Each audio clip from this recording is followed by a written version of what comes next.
विवेचना तर्कपूर्ण ढंग से ऐसी होती है जो मानव जीवन के अंतर्मन के गहराई को छू जाती है। नई पीढ़ी के मन में धर्म शास्त्रों के प्रति विश्वास व आस्था पूज्य यामिनी देवी जी की वाणी से बढ़ जाती है। पिछले 5-6 वर्षों से संपूर्ण भारत के बड़े बड़े शहरों में, बड़े बड़े गांवों में पूज्य यामिनी देवी जी निरंतर भ्रमण कर धर्म तथा धर्म शास्त्रों के विवेचना तर्कपूर्ण ढंग से ऐसी होती है जो मानव जीवन के अंतर्मन के गहराई को छू जाती है। आइए हम एक बात कहना चाहेंगे।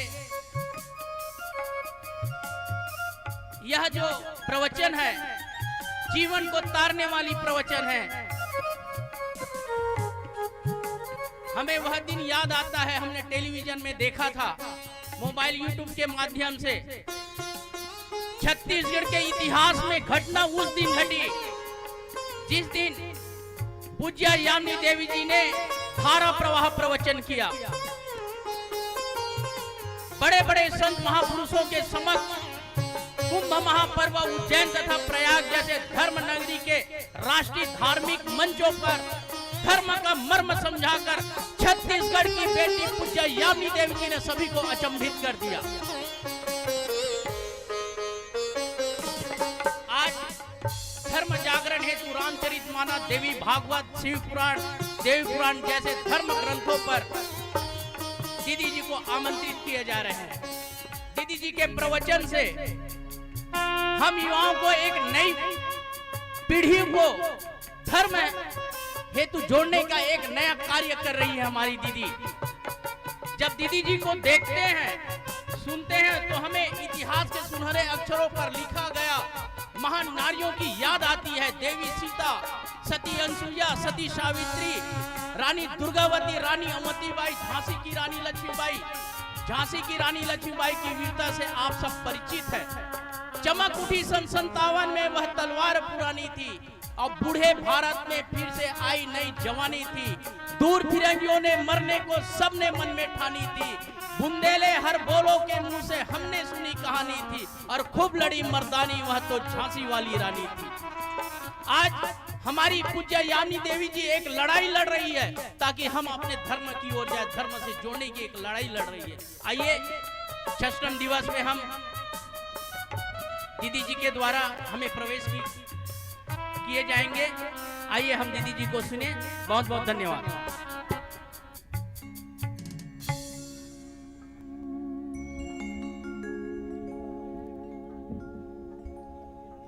हेलो, श्री राधे, श्री राधे, श्री राधे।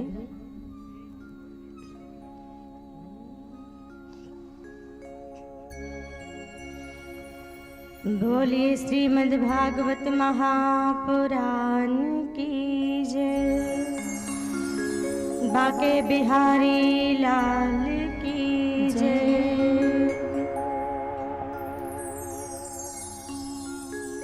परम पूज्य गुरुदेव की जय, परम वंदनीय माता जी की जय, वेद माता गायत्री शंकर भगवान की जय, हनुमान जी महाराज की जय, गणेश जी महाराज की जय, ग्राम देवता की जय, स्थान देवता की जय। आइए सभी भाई बहन कमर सीधी करके बैठे, दोनों हाथ गोद में रखें। स्वर्णिम सविता का ध्यान करते हुए, परमपिता परमात्मा का ध्यान करते हुए एक साथ एक स्वर में गायत्री महामंत्र प्रार्थना करें कि वह परमपिता परमात्मा हमारी बुद्धि को सन्मार्ग की ओर प्रेरित करे।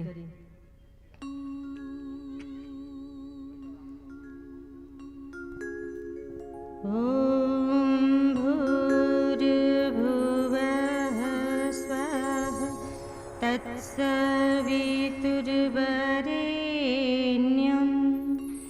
भर्गो देवस्य धीमहि धियो यो नः प्रचोदयात्।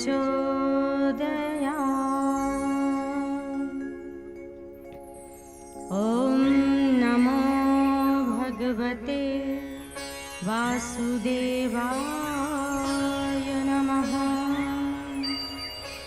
स्वस्ति श्री गणेशाय नमः। ॐ श्री सरस्वत्यै नमः। ॐ श्री गुरुभ्यो नमः। गुरुर्ब्रह्मा गुरुर्विष्णु गुरुर्देवो महेश्वरः। गुरुर्साक्षात् परब्रह्मा तस्मै श्री गुरुवे नमः। मातृवत् लालयित्री च पितृवत् मार्गदर्शिका। नमो अस्तु गुरुसत्तायै श्रद्धा प्रज्ञायुतार्चया।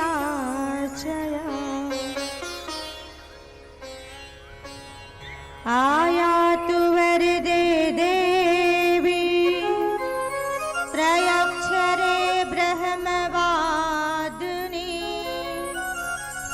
गायत्री छन्दसा माता ब्रह्मयोनिर्नमोऽस्तु ते। सर्वमङ्गलमाङ्गल्ये शिवे सर्वार्थसाधिके।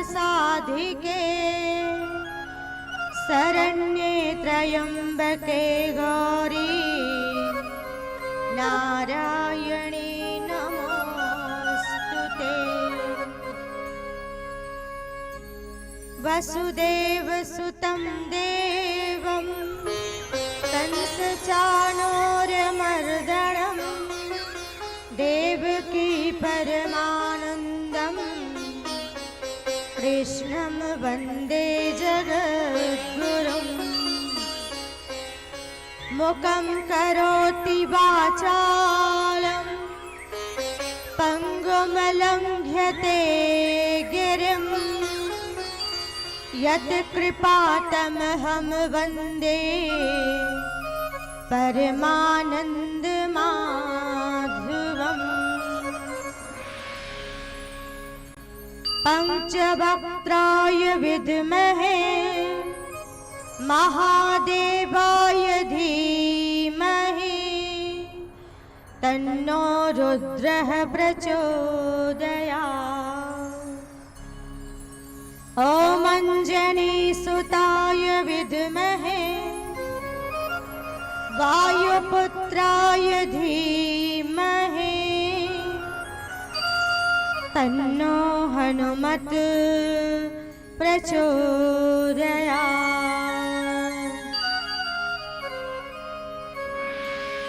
यमप्रव्रजन्तमनोपेतमपेतकृत्यम्। द्वैपायनो विरहकातर आजुहाव। पुत्रेति तन्मयतया तरवेवोभिनेदुस्तम्। सर्वभूतहृदयं मुनिमानतोऽस्मि। व्यासाय विष्णुरूपाय व्यासरूपाय विष्णवे। नमो वै ब्रह्मणिधिये वासिष्ठाय नमो नमः। अखिलेश्वर अकारण करुणा वरुणालय भक्त वांछित कल्प तरुतड़ी द्यूत श्री पीताम्बर धारी भगवान श्री कृष्णचंद्र की इस अमृतमय कथा में पधारे सभी शक्ति स्वरूपा माताओं बहनों देवतुल्य भाइयों, आप सभी को व्यासपीठ की ओर से श्रद्धापूर्वक प्रणाम एवं नमस्कार। कहते हैं भक्ति का फल भगवान होना चाहिए।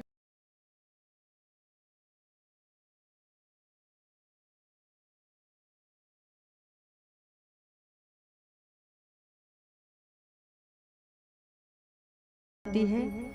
और जब भगवान से प्रेम हो जाता है और जब भक्ति में मन लग जाता है तो एक मानव सर्व संपन्न हो जाता है। जीवन का सारा अभाव चला जाता है, जीवन की सारी न्यूनता चली जाती है, जीवन की सारी रिक्तता चली जाती है और वह मानव सर्व संपन्न हो जाता है। तो आइए हम भी भगवान की कृपा को प्राप्त करके सर्व संपन्न बने, इस भाव से भगवत नाम का संकीर्तन ताली की सेवा के साथ करेंगे। राधे कृष्णा कृष्णा कृष्णा राधे राधे, राधे श्याम श्यामा श्याम श्यामा राधे राधे, राधे कृष्णा कृष्णा कृष्णा राधे राधे, राधे श्याम श्यामा श्याम श्यामा राधे राधे, राधे कृष्णा कृष्णा कृष्णा राधे राधे, राधे श्याम श्यामा श्याम श्यामा राधे राधे, राधे कृष्णा कृष्णा कृष्णा राधे राधे, राधे श्याम श्यामा श्याम श्यामा राधे राधे, राधे कृष्णा कृष्णा कृष्णा राधे राधे, राधे श्याम श्याम श्याम राधे राधे, राधे कृष्णा कृष्णा कृष्णा राधे राधे, राधे श्याम श्याम श्याम राधे राधे, राधे कृष्णा कृष्णा कृष्णा राधे राधे, राधे श्याम श्याम श्याम राधे राधे, कृष्णा कृष्णा कृष्णा राधे राधे राधे, राधे श्याम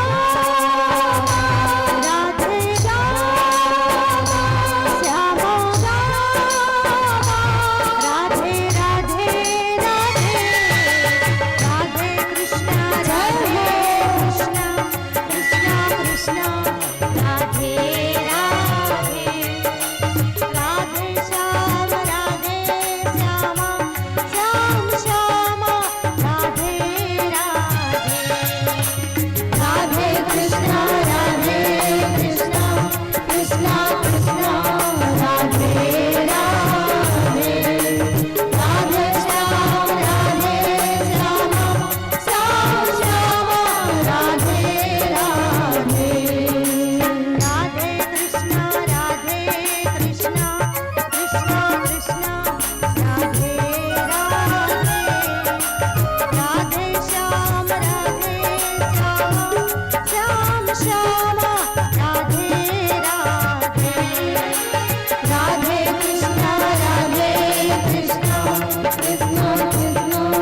अखिलेश्वर अकारण करुणा वरुणालय भक्त वांछित भगवान श्री कृष्ण चंद्र की सूक्ष्म चेतना से हम सब अनुप्राणित हो रहे हैं। श्रीमद् भागवत ज्ञान यज्ञ सप्ताह का आज 6वां दिवस और लगातार अनवरत आप भगवान की भक्ति में सराबोर होते हुए चले जा रहे हैं। भागवत का उद्देश्य क्या है? भागवत का उद्देश्य है व्यक्ति को ईश्वरीय जीवन दिखाना, उनकी प्राप्ति कराना और उनके जैसे बनने की प्रेरणा प्रदान करना। कोई भी सत्संग, उस सत्संग का उद्देश्य होता है कि हम उन परमात्मा के गुणों को श्रवण कर उन परमात्मा के गुणों को जीवन में धारण करने का प्रयास करें और उनके अनुरूप हमें जीवन जीने का प्रयास भी निरंतर करते रहना चाहिए, निरंतर अभ्यास करते रहें।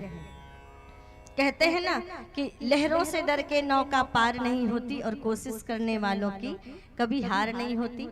निश्चित ये बड़े बड़े दुर्गुण हैं, काम, क्रोध, लोभ, मोह, अहंकार, जो बलात् हमें अपनी ओर खींचती है, हमें संसार की ओर खींचती है। लेकिन जब हम भागवत की अर्थात भगवान की शरण में बैठते हैं तो हमें उत्कृष्ट जीवन जीने की, श्रेष्ठतम जीवन जीने की प्रेरणा मिलती है। और कहते हैं कि अगर हमारी भक्ति निष्काम हो जाए तो भगवान स्वयं हमारे ऋणी हो जाते हैं। हनुमान जी महाराज आप सभी जानते हैं, दासों के दास भगवान जो है हनुमान जी महाराज भगवान के सहयोगी बने त्रेता युग में और राम काज में उन्होंने अपना सहयोग प्रदान किया, धर्म की स्थापना में उन्होंने अपना सहयोग प्रदान किया।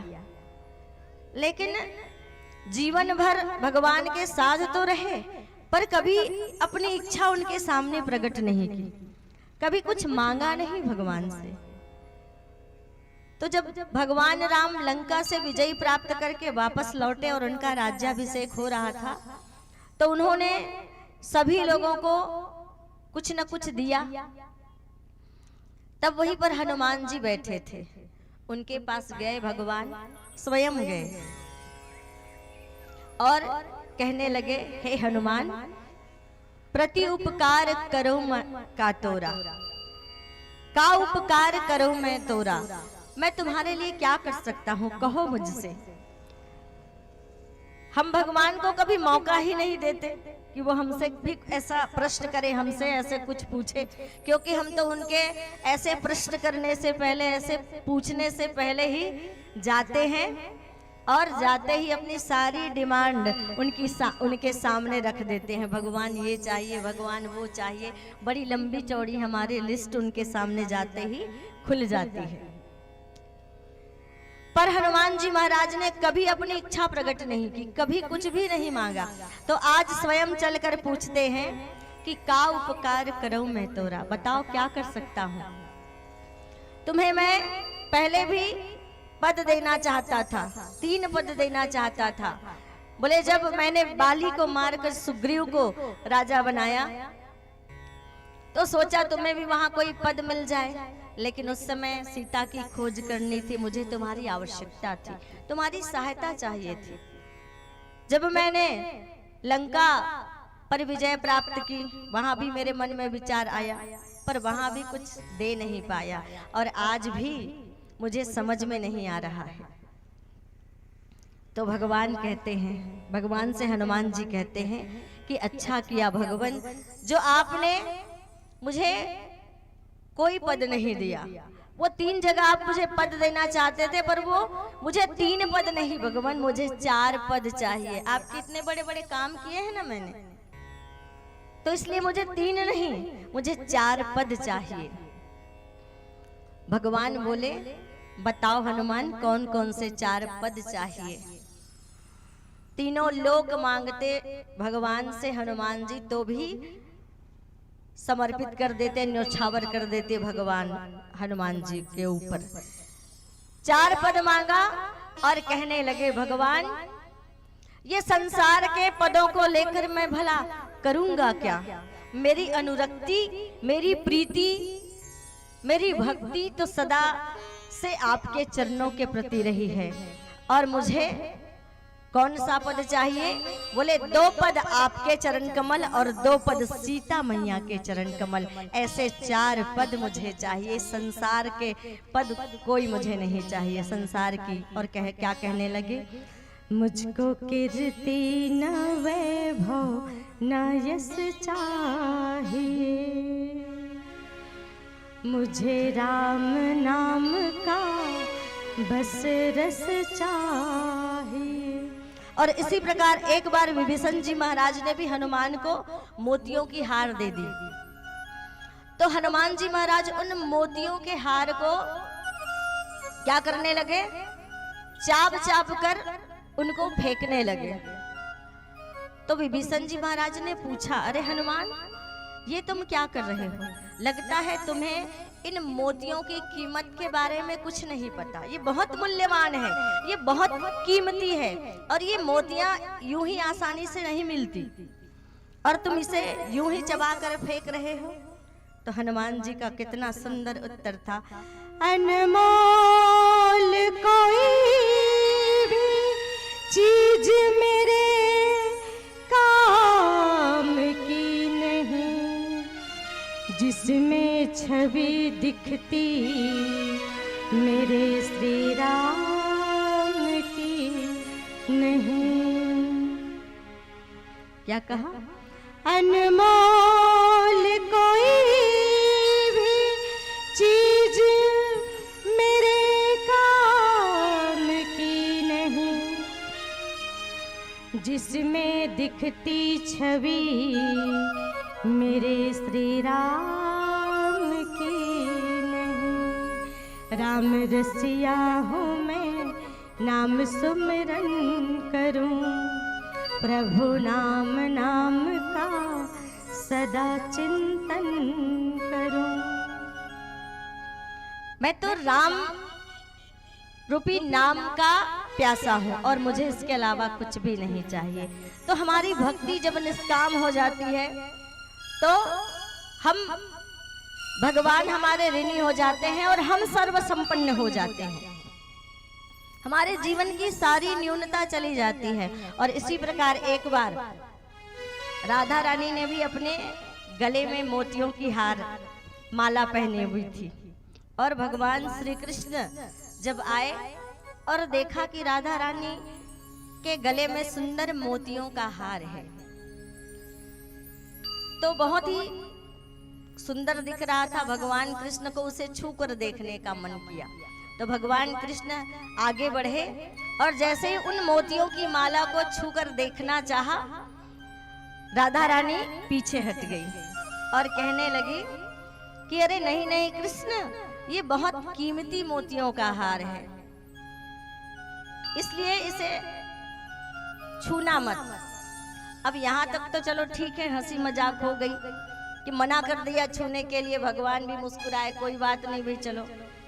पर जब दोबारा मुस्कुरा के भगवान हाथ बढ़ाए हार को छूने के लिए तो राधा रानी ने फिर कहा, अरे कृष्ण मैंने कहा ना ये बहुत कीमती मोतियों का हार है और ये इतना कीमती है कि नंद रानी और नंद बाबा भी बिक जाए तो भी ये मोतियों का हार तुम खरीद कर मुझे नहीं दे पाओगी, ये इतना कीमती है। अब जब कह दिया कि नंद रानी और नंद बाबा बिक जाए तो भी मोतियों का हार तुम नहीं खरीद पाओगे, इतना मोल नहीं मिलेगा उनके बिकने पर भी। तब अब जब नंद बाबा माता और पिता की बात आ गई तो भगवान नाराज हो गए, भगवान उदास हो गए और नाराज होकर रूठ कर चले गए। और कई दिनों तक आपस में राधा रानी आती बगीचे वृंदावन में, यमुना तट में भगवान की प्रतीक्षा करती पर भगवान आते नहीं, न यमुना तट कभी आते न कभी वृंदावन के वृंदा में आते। अब ऐसे ही दिन निकलने लगा और जब भगवान नहीं आए तो उनको लगा कि अब लगता है मेरी बातों से मैंने तो केवल थोड़ी सी दिल लगी की थी, थोड़ी सी हंसी की थी, पर भगवान को बात बुरी लग गई, शायद इसीलिए वो मुझसे मिलने नहीं आ रहे हैं। बात समझ गई राधा रानी और उदास रहने लगी, ये जानकर कि भगवान नाराज हो गए। उदास रहने लगी, परेशान रहने लगी। कभी कोई उदासी का कारण पूछ लेता तो वो रोने लग जाती। जैसे हम उदास होते हैं, हम कभी दुखी होते हैं और कोई आके हमारा दुख बांटने लगता है, हमें प्यार के दो शब्द कहने लगते हैं तो हमारे अंदर का दुख बाहर निकल आता है और हमारे आंसू भी बाहर निकल आते हैं और हम रोने लग जाते हैं। तो उसी प्रकार से जब कोई पूछ लेता कि अरे राधा रानी उदास क्यों हो, तो वो और परेशान होती और रोने लगती। तो एक दिन वृषभान जी के यहाँ पर नारद जी पधारे। तो नारद जी ने पूछा वृषभान जी से कि कहो वृषभान जी, सब कुछ बढ़िया तो चल रहा है ना आपके जीवन में? बोले सब कुछ आपकी दया से अच्छा चल रहा है देवर्षि नारद जी, लेकिन ये राधा रानी जो मेरी बिटिया है ना जाने क्यों बड़ी उदास रहती है, बड़ी परेशान रहती है। मैंने कई बार जानने का प्रयास किया, उसकी माता को भेजा कि उनकी उदासी का कारण क्या है, लेकिन वो कुछ बताती नहीं है, बस रोने लग जाती है। सखियों को भी भेजा तो कुछ पता नहीं चला।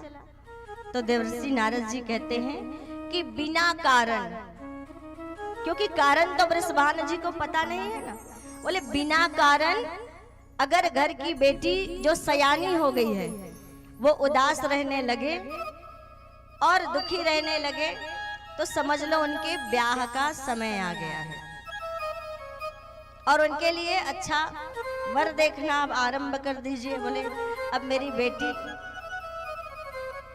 इतनी सुंदर है, सयानी है, सुशील है, उसके लिए वैसा वर भी तो मिलना चाहिए ना नारद जी। तो नारद जी बोले अरे बगल में छोरा और नगर में ढिंढोरा। बोले बगल में छोरा है, बोले कहाँ है और कहाँ? वृंदावन में नंद बाबा का जो छोरा है कृष्ण, इससे अच्छा वर राधा रानी के लिए और भला कौन हो सकता है? प्रेम से बोलिए राधे राधे।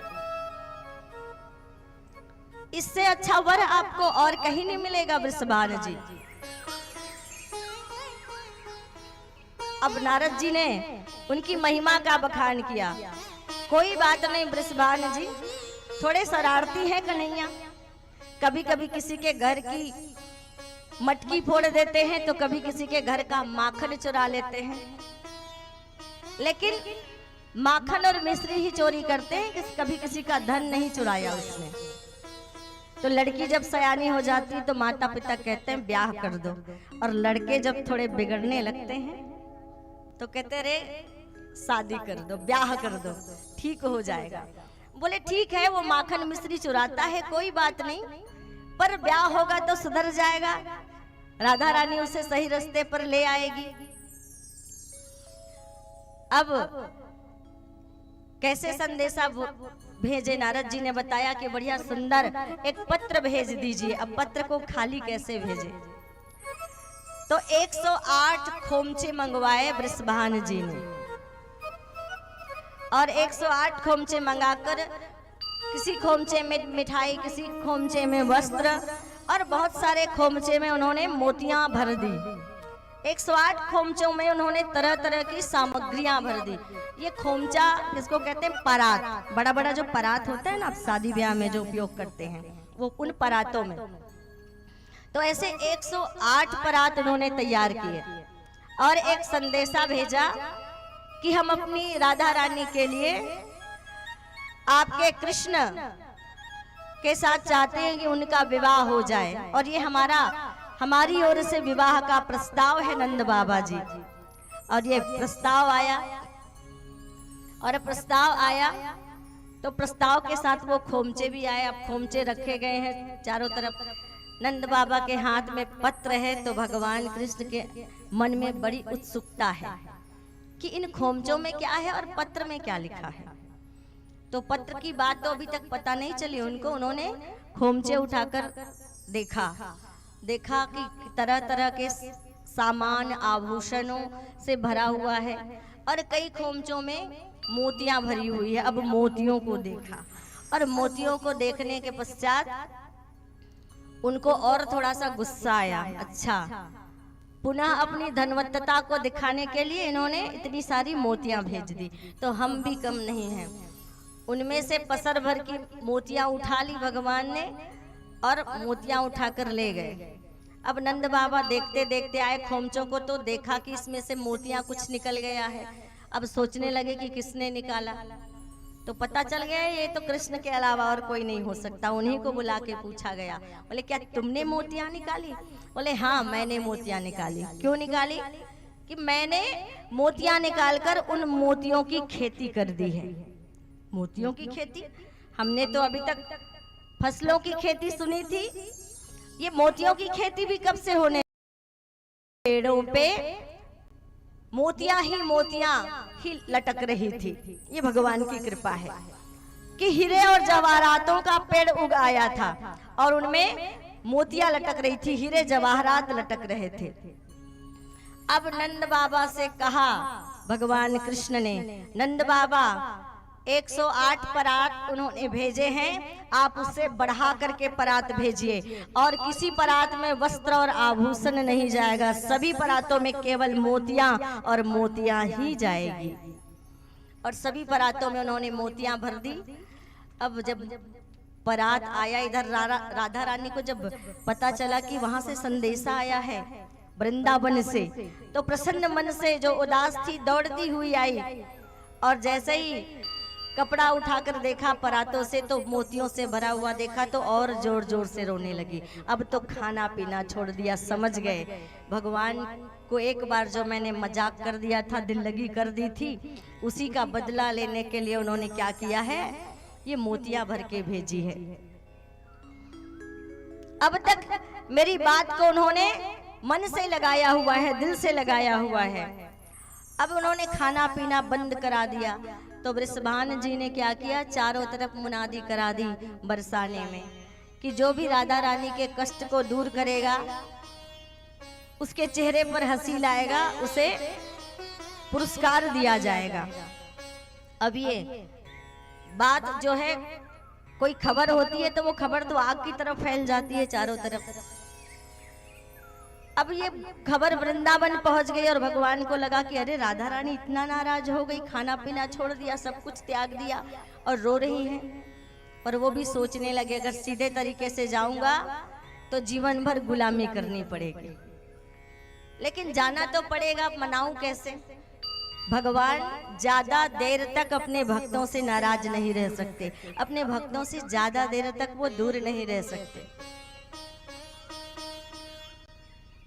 और उन्होंने उपाय सोचा कि किस विधि से मैं बरसाने जाऊं, सीधे जाऊंगा तो हमेशा गुलामी करनी पड़ेगी, हमेशा अकड़ दिखाएंगी राधा रानी की, देखो झुक कर आए स्वयं। तो झुकना भी नहीं चाहते थे और मनाना भी चाहते थे, तो रास्ता बीच का कैसे निकले?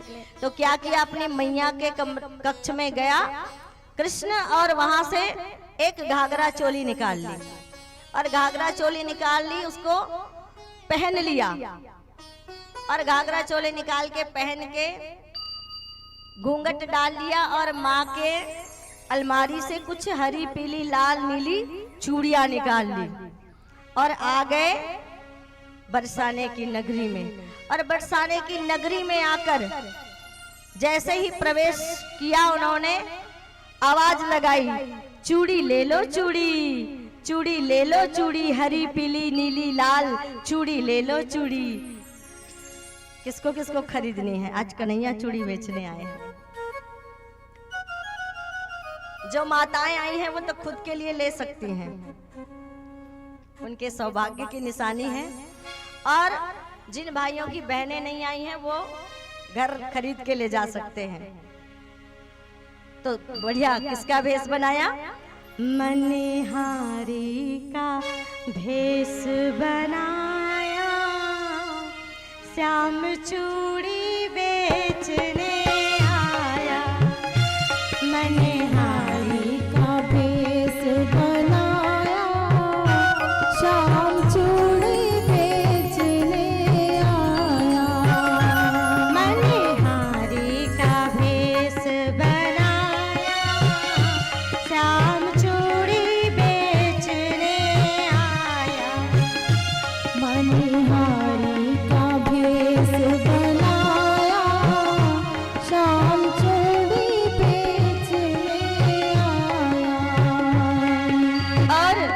गलियों में घूम रहे हैं और गलियों में घूमते घूमते कह रहे हैं चूड़ी ले लो चूड़ी, हरी पीली नीली चूड़ी ले लो।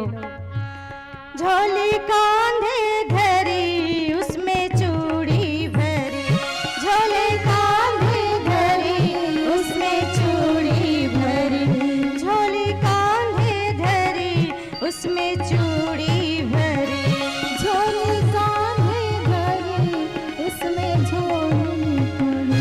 गलियों में शोर मचाया श्याम चूड़ी बेचने आया, गलियों में शोर मचाया श्याम चूड़ी बेचने आया। प्रेम से दोनों हाथ उठा के ताली की सेवा।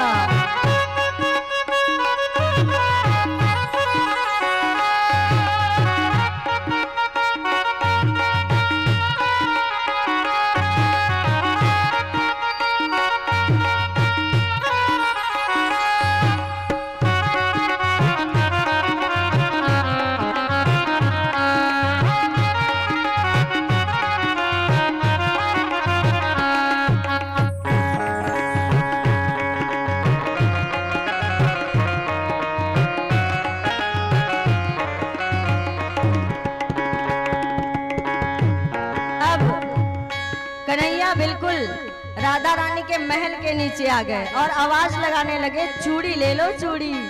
तब रानी ने ये बात सुन ली और आवाज पहचान लिया और कहने लगी, राधा ने सुनी ललिता से कही, राधा ने सुनी ललिता से कही, राधा ने सुनी ललिता से कही, राधा ने सुनी ललिता से कही। मोहन को तुरंत बुलाया श्याम चूड़ी बेचने आया, मोहन को तुरंत बुलाया श्याम चूड़ी बेचने आया। मनहारी का भेष बनाया श्याम चूड़ी बेचने आया, मनहारी का भेष बनाया श्याम चूड़ी बेचने आया।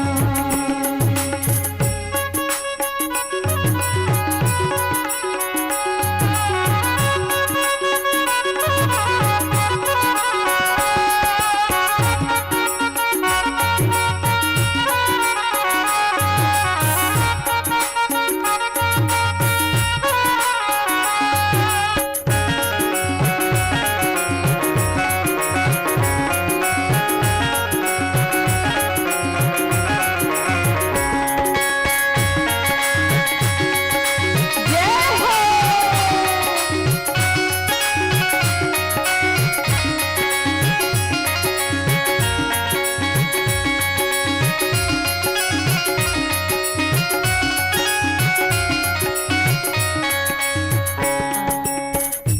और कथा में तो केवल भाव की प्रधानता होती है। कहते हैं ना, भाव है तो भगवान है और भाव नहीं है तो भगवान भी पत्थर है।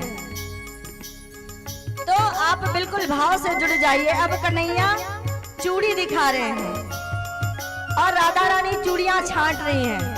कभी लाल दिखाते, कभी पीली दिखाते, सबको मना कर देते। और तब भगवान ने कहा, अरे कौन सी चूड़ी पहनोगी? तो राधा रानी ने कहा, चूड़ी लाल नहीं पहनो, चूड़ी हरी नहीं पहनो, चूड़ी लाल नहीं पहनो, चूड़ी हरी नहीं पहनो, चूड़ी लाल नहीं पहनो, चूड़ी हरी नहीं पहनो, चूड़ी लाल नहीं पहनो, चूड़ी हरी नहीं पहनो। और क्या सुंदर भाव है राधा रानी का। मोह श्याम रंग है भाया, श्याम चूड़ी बेचने आया।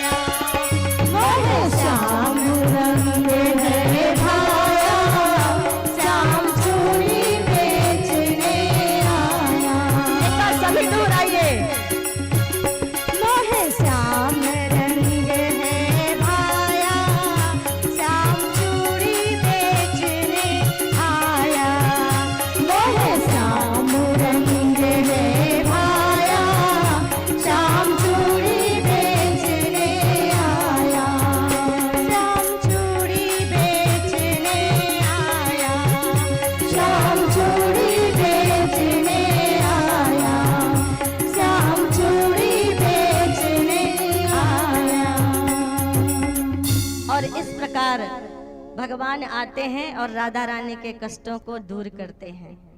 तो जो भी व्यक्ति, जो भी मानव, जो भी भाई बहन, जब उनके अंदर शरणागति का भाव आ जाता है और जब सब कुछ त्याग कर उन भगवान को अपना सर्वस्व मानने लग जाते हैं, तो इसी प्रकार से भगवान उनके कष्टों को हर लिया करते हैं।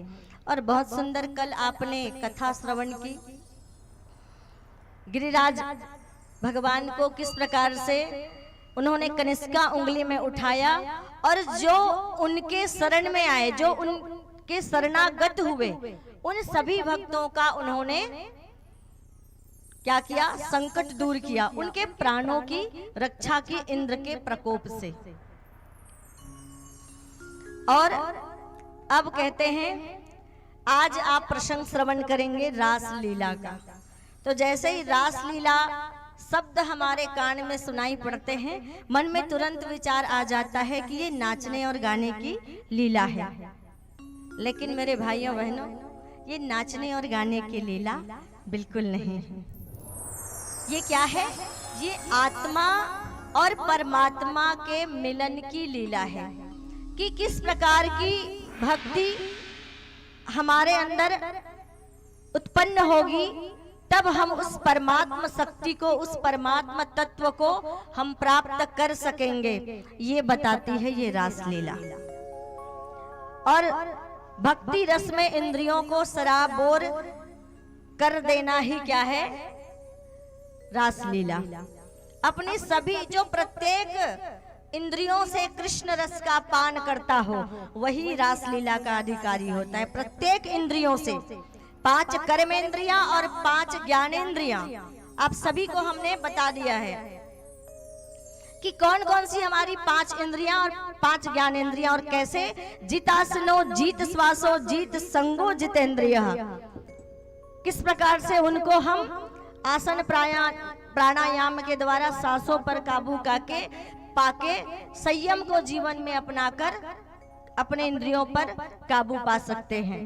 ये कथा आपने श्रवण की है कि अपने प्रत्येक इंद्रियों से, आंख रूपी इंद्रिय से कृष्ण भगवान की सुंदर रूप का दर्शन, जिसको रूप ध्यान कहा जाता है, या फिर उन परमात्मा का, जिन परमात्मा का आप ध्यान करते हैं, जिन परमात्मा को आप अपना इष्ट मानते हैं, उन इष्ट का अपने आंखों के द्वारा निरंतर दर्शन। हम कार्य कुछ भी करते रहें, लेकिन एक बात आप ध्यान दीजिए, संसार में जो कोई भी आपको अधिक प्रिय है, जिनको भी आप अधिक प्रेम करते हैं, उनकी याद बराबर आपके मन में बनी रहती है ना। जो आपको अत्यधिक प्रेम है, हो सकता है वो आपकी संतान हो सकता है वो आपके पति पत्नी, जो भी हो, आपके माता पिता हो, वो कोई भी हो सकता है। और जिससे हमें अधिक लगाव होता है, उसकी याद हमेशा हमारे जीवन में बनी रहती है, हमारे मन में बनी रहती है। और कहीं ना कहीं हम किसी भी काम में लीन हो, उनकी छवि भी हमारे आंखों में रहती ही है। बिल्कुल उसी प्रकार से परमात्मा भी निरंतर हमारे ध्यान में बने रहे और हमारे नेत्रों से वो दिखाई हमको देते रहे। चाहे हम काम कुछ भी करते रहे हों, कानों से प्रयास करते रहे कि उनकी कथा, उनका कीर्तन हम श्रवण करते रहें, जिह्वा से उनका नाम लेते रहे। और कहते हैं कि जिनके सिर पर अत्यधिक पाप होता है, उन्हीं व्यक्ति के जिह्वा से भगवान का नाम नहीं निकलता।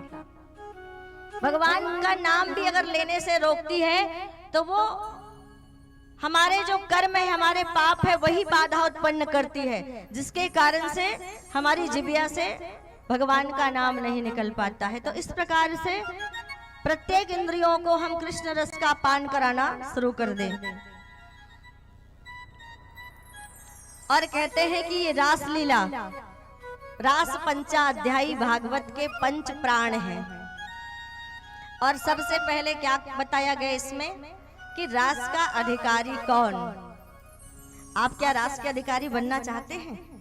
बनना चाहते हैं रास के अधिकारी? कितने लोग? भाई, पहले तो किसी चीज को अपनाने के लिए अपने अंदर स्वयं की स्वीकृति जरूरी है ना। कि हम स्वयं तैयार हो जाएं। अगर कोई चीज हमें मिल रही है तो उसे हमें लेना है या नहीं लेना, इसके लिए पहले अपने आप को तैयार तो करना पड़ेगा ना। फिर उनकी शर्तें बताई जाएगी, ये तब आपको मिलेगा जब आप इन शर्तों पर जीवन जिएंगे। अब उसके बाद पहले तो सुन लें, उसके बाद में तैयार होंगे। आजकल पहले से कोई वचन नहीं देता, पहले बताओ, हम फंसने वाले नहीं हैं कि पहले से ही वचन दे दे कि नहीं नहीं जो कहा जाएगा वो मानेंगे, नहीं पहले सुन लेंगे तब। चलिए हम कहते हैं कि पहले सुन लीजिए, उसके बाद बताइए कि वास्तव में क्या आप रास के अधिकारी हैं। तो क्या कहा, भक्तों की वाणी पवित्र होनी चाहिए। भक्तों की वाणी, जब आप सत्य बोलेंगे, सत्यम वद, सदा सत्य बोले, कभी भी अपनी वाणी को व्यर्थ में, मिथ्या में, झूठ बोलने का अभ्यास ना लगाएं। जहां पर काम भी नहीं होता वहां पर भी व्यक्ति झूठ बोल देता है। हमने किसी को पूछा, भैया घर से निकल गए, अभी तो नहाने घुसे हैं, फिर वहां से निकल के कहते हैं तैयार ही नहीं हुए, घर से निकल गए। तो ये कहने की आवश्यकता नहीं है। छोटी छोटी बातों में हम झूठ बोलकर क्या करते हैं, अपने आत्मबल को कमजोर करते हैं। तो प्रयास हो कि असत्याद परा अधर्मो, वेद व्यास जी ने कहा, और धर्म न दूसर सत्य समाना, आगम निगम पुराण बखाना, सदैव सत्य धारण करने योग्य है। तो हमारी वाणी कैसे हो, हम सच बोले, पवित्र हो हमारी वाणी। रास का पहला अध्याय क्या कहता है कि भक्तों की वाणी पवित्र हो। एक तो वाणी पवित्र हो, हम सत्यभाषी बने, सत्य बोलने का निरंतर प्रयास करें, और दूसरी बात हमारी वाणी सहज, सरल और मीठी होनी चाहिए। क्या कहते हैं, सत्यम शिवम सुंदरम। कभी कभी ऐसा अरे हमने तो सच बोलना है, तो कैसा सच बोल देते हैं। अगर किसी का कोई एक पैर से अपाहिज है, उसे कह दिया अरे लंगड़ा, कोई अंधा है उसे कह दिया अरे अंधा। अरे भाई हमें पता है वो अंधा है, हम देख रहे हैं कि वो अपाहिज है, फिर भी हम उसको डायरेक्टर तो क्या कहा, इसीलिए सत्यम शिवम सुंदरम। सत्य के साथ सुंदर क्या होना चाहिए, सत्य सुंदर भी होना चाहिए। सत्यम शिवम, और जिस सत्य में सुंदरता होती है, शिवम, शिव अर्थात कल्याणकारी। जिस सत्य में सत्य के साथ सुंदरता भी होती है, वो सदैव मानवों के लिए, हम सब के लिए कल्याणकारी होता है। ये सत्यम शिवम सुंदरम का तात्पर्य। सत्य सुंदर हो, और जब वो सुंदर होता है तो वो कल्याणकारी होता है। तो हमारी वाणी सदी हुई हो, संयमित हो, और मीठी हो, सरल हो, और सत्य बोले, ये पहला। फिर कहते हैं व्यक्ति को नौधा भक्ति के आधार पर जीवन जीना चाहिए। तो ये नौधा भक्ति, श्रवणम, पुनः एक बार आपको बता रहे हैं, श्रवणम, कीर्तनम, स्मरणम, विष्णोः पाद सेवनम, अर्चनम, वंदनम, सख्यम, दास्यम, आत्मनिवेदनम। पहली भक्ति श्रवण भक्ति, कथा श्रवण। दूसरी भक्ति कीर्तनम, कीर्तन क्या है, राधे कृष्णा राधे कृष्णा, ये कीर्तन है। तो इस प्रकार के कई कीर्तन है। तो कीर्तन करें भगवान के नाम का, संकीर्तन, नाम संकीर्तन, यस्य सह सर्व पाप प्रणाशनम। श्रीमद् भागवत का अंतिम श्लोक कहता है ना कि प्रणामो दुख समनस्तम। प्रणाम करने से क्या होता है, कीर्तन करने से क्या होता है, व्यक्ति के जीवन के सभी दुखों का शमन हो जाता है। और स्मरण, सदैव निरंतर भगवान की याद बनी रहे। पाद सेवनम, चरणों की सेवा, चरणों का ध्यान प्रभु के।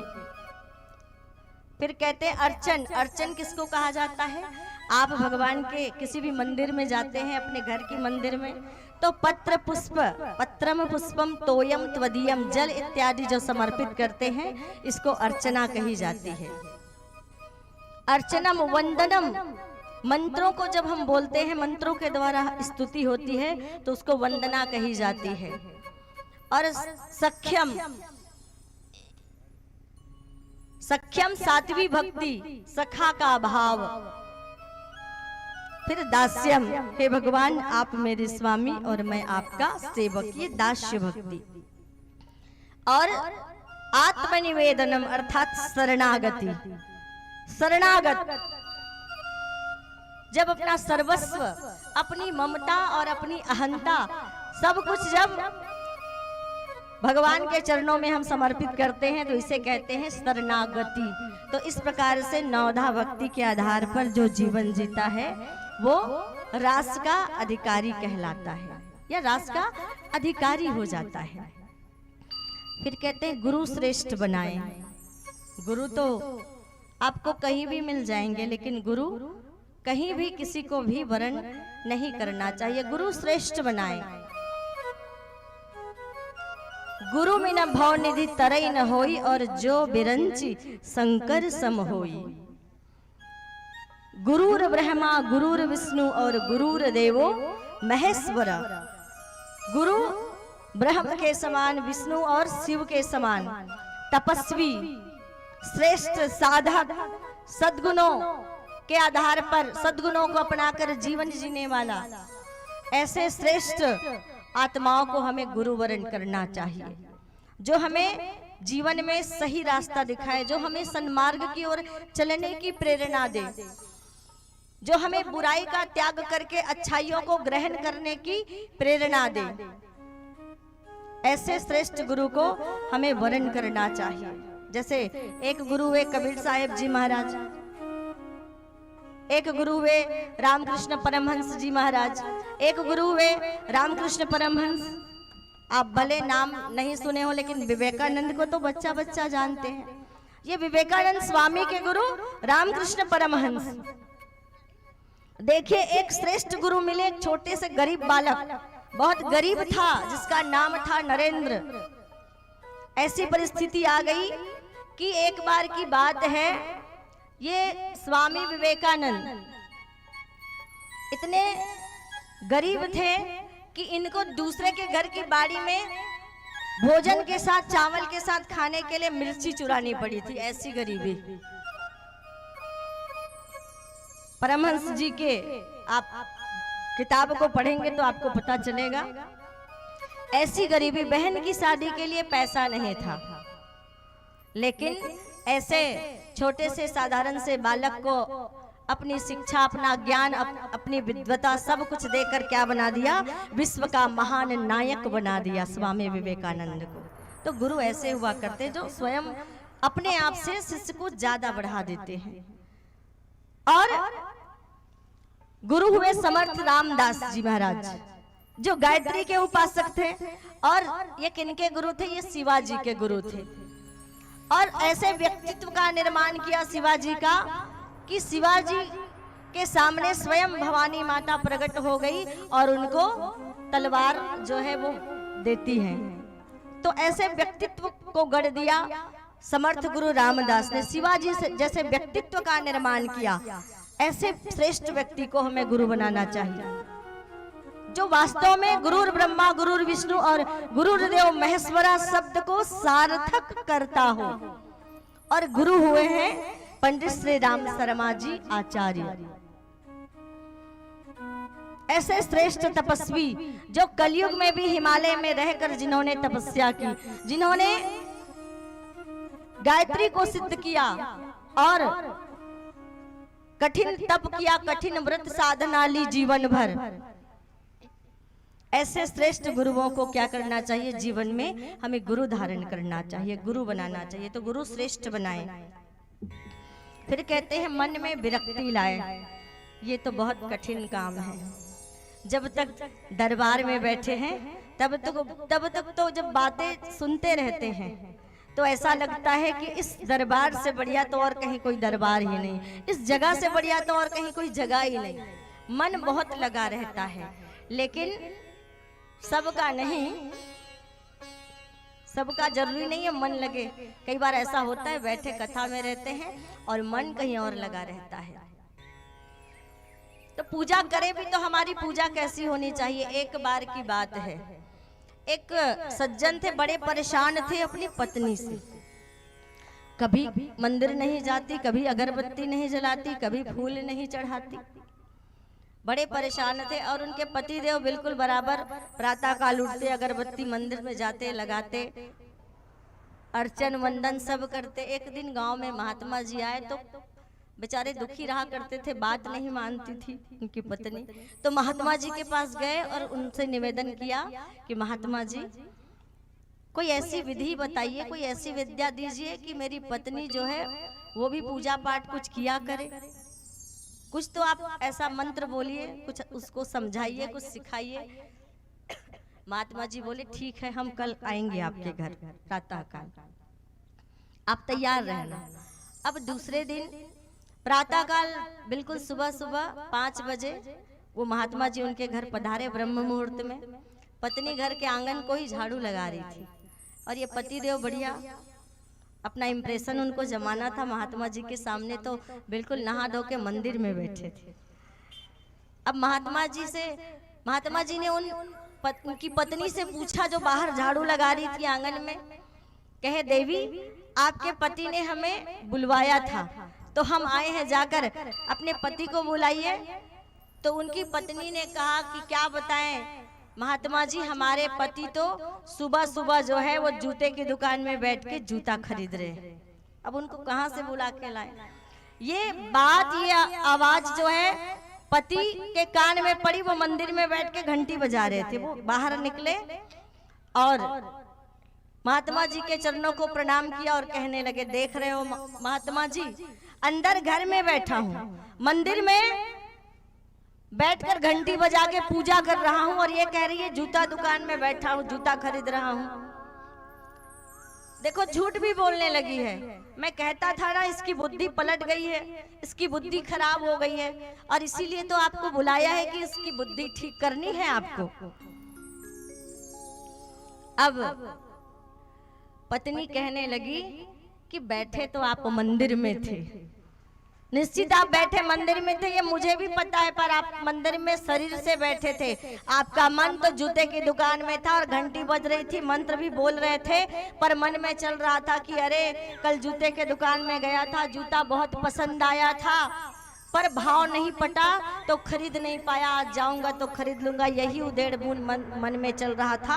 भले बैठे मंदिर में थे पर मन में मंत्र मुख से बोल रहे थे, मन में यही उधेड़ बुन था। बोले मन की बात तुम कैसे जान गई, ये तो सच बात है कि वास्तव में बैठा मंदिर में था पर मन मेरा पूजा में नहीं लगा था, मन कल से विचलित था कि जूता पसंद था, भाव नहीं पटा तो ले नहीं पाया। अब तुम्हें कैसे पता मेरे मन की बात कैसे चल रही है। बोले कल रात्रि में आप जब आए बाहर से तो यही बात आपने की थी शयन करने से पहले, और व्यक्ति शयन करते समय जो मन में विचार करता है, जिस विचार को करते हुए, जिस बात को सोचते हुए वो शयन करता है, सुबह तक वही विचार उसके मन मस्तिष्क में चलते रहते हैं। तो जरूरी नहीं है कि सभी कथा पंडाल में बैठे तो सबका मन कथा में लग रहा हो। कोई बाहर से भी अगर खड़े हैं बाहर, तो जरूरी नहीं कि वो बाहर खड़े तो कथा नहीं सुन रहे हैं, दूरसंचार के माध्यम से हो सकता है उनका ध्यान जो है वो कथा में हो, या जो नहीं आए वो आप YouTube में लाइव घर में बैठ के सुन रहे हैं। कई लोगों का फोन आता है कि हम तो घर में बैठे कथा का आनंद ले रहे हैं। प्रेम से बोलिए राधे राधे। क्योंकि हमारा शरीर नहीं सुनता, हमारा मन कथा श्रवण करता है और मन चलायमान है। मन तो चंचल है और इसकी गति इतनी तेज है कि रॉकेट का यान भी इसके सामने फेल है, ये उससे भी ज्यादा गतिमान है। तो केवल मंदिर में बैठकर आरती पूजा कर लेने मात्र से भगवान की भक्ति नहीं होती। अगर मंदिर ना भी जाए तो फर्क नहीं पड़ेगा, मन अगर गोविंद के चरणों में एक चेयर में बैठ के भी लगा हुआ है, एक पलंग में लेट के भी लगा हुआ है, तो मेरे भाइयों बहनों मन लगना चाहिए। शरीर कहाँ बैठा हुआ है इसकी चिंता आप कभी भी मत करना कि हमारा शरीर कहाँ है। कहीं भी बैठकर किसी भी स्थान पर और हर घड़ी हर पल कर से कर्म करूं विधनाना, इस विधि से आप कहीं भी अपना चिंतन, अपना मन भगवान के दरबार में लगा सकते हैं। कई बार होता है ना, सुबह सुबह जल्दी ड्यूटी जानी रहती तो समय नहीं मिलता, तो ठीक है गाड़ी में बैठे बैठे ध्यान कर लीजिए। ध्यान लगना चाहिए। जगह कहाँ है, कौन सी है, किस स्थिति में है, ये महत्वपूर्ण नहीं है। चैतन्य महाप्रभु शौच करते थे तो भी उनका मन भगवान में लगा रहता था। एक दिन बड़े बड़े विद्वानों ने शिकायत कर दी, अरे ये कैसा भक्त है, भगवान के नाम को अपवित्र करता है। तो चैतन्य महाप्रभु ने कहा, मैं चिंतन मन से करता हूँ और शौच का धर्म मेरे शरीर का है, मेरे मन का नहीं। शरीर और मन का अलग अलग धर्म होता है। ये कार्य शरीर के द्वारा संपन्न हो रहा है, प्रभु को याद तो मैं मन से कर रहा हूँ। और मन ही बंधता है और मन को ही बंधन से मुक्ति करानी पड़ती है। तो इस प्रकार मन में विरक्ति लाएं, किसके प्रति, ये संसार की माया। और ये माया 6 दिन से सुन रहे हैं, माया माया, ये है माया क्या? क्या है माया? कभी माया नोटों के रूप में आ जाती है हमारे सामने। माया का एक नाम रुपया, नोट। माया का दूसरा नाम संतान, पुत्र, बेटा, बेटी। माया का एक नाम पत्नी, ये पति, ये भी क्या है, जितने संबंध, ये सब क्या है, माया। पर ऐसा नहीं कि हम रुपया ना कमाएं, ऐसा नहीं है कि हम संबंध ना बनाएं। धन भी कमाना है, पर धन कमाओ नीति से और भजन करो प्रीति से। धन को नीति से और भजन को प्रीति से। संबंध तो बड़े बड़े संतों और महात्माओं ने भी बनाए, एक से बढ़कर एक गृहस्थी संत हुए।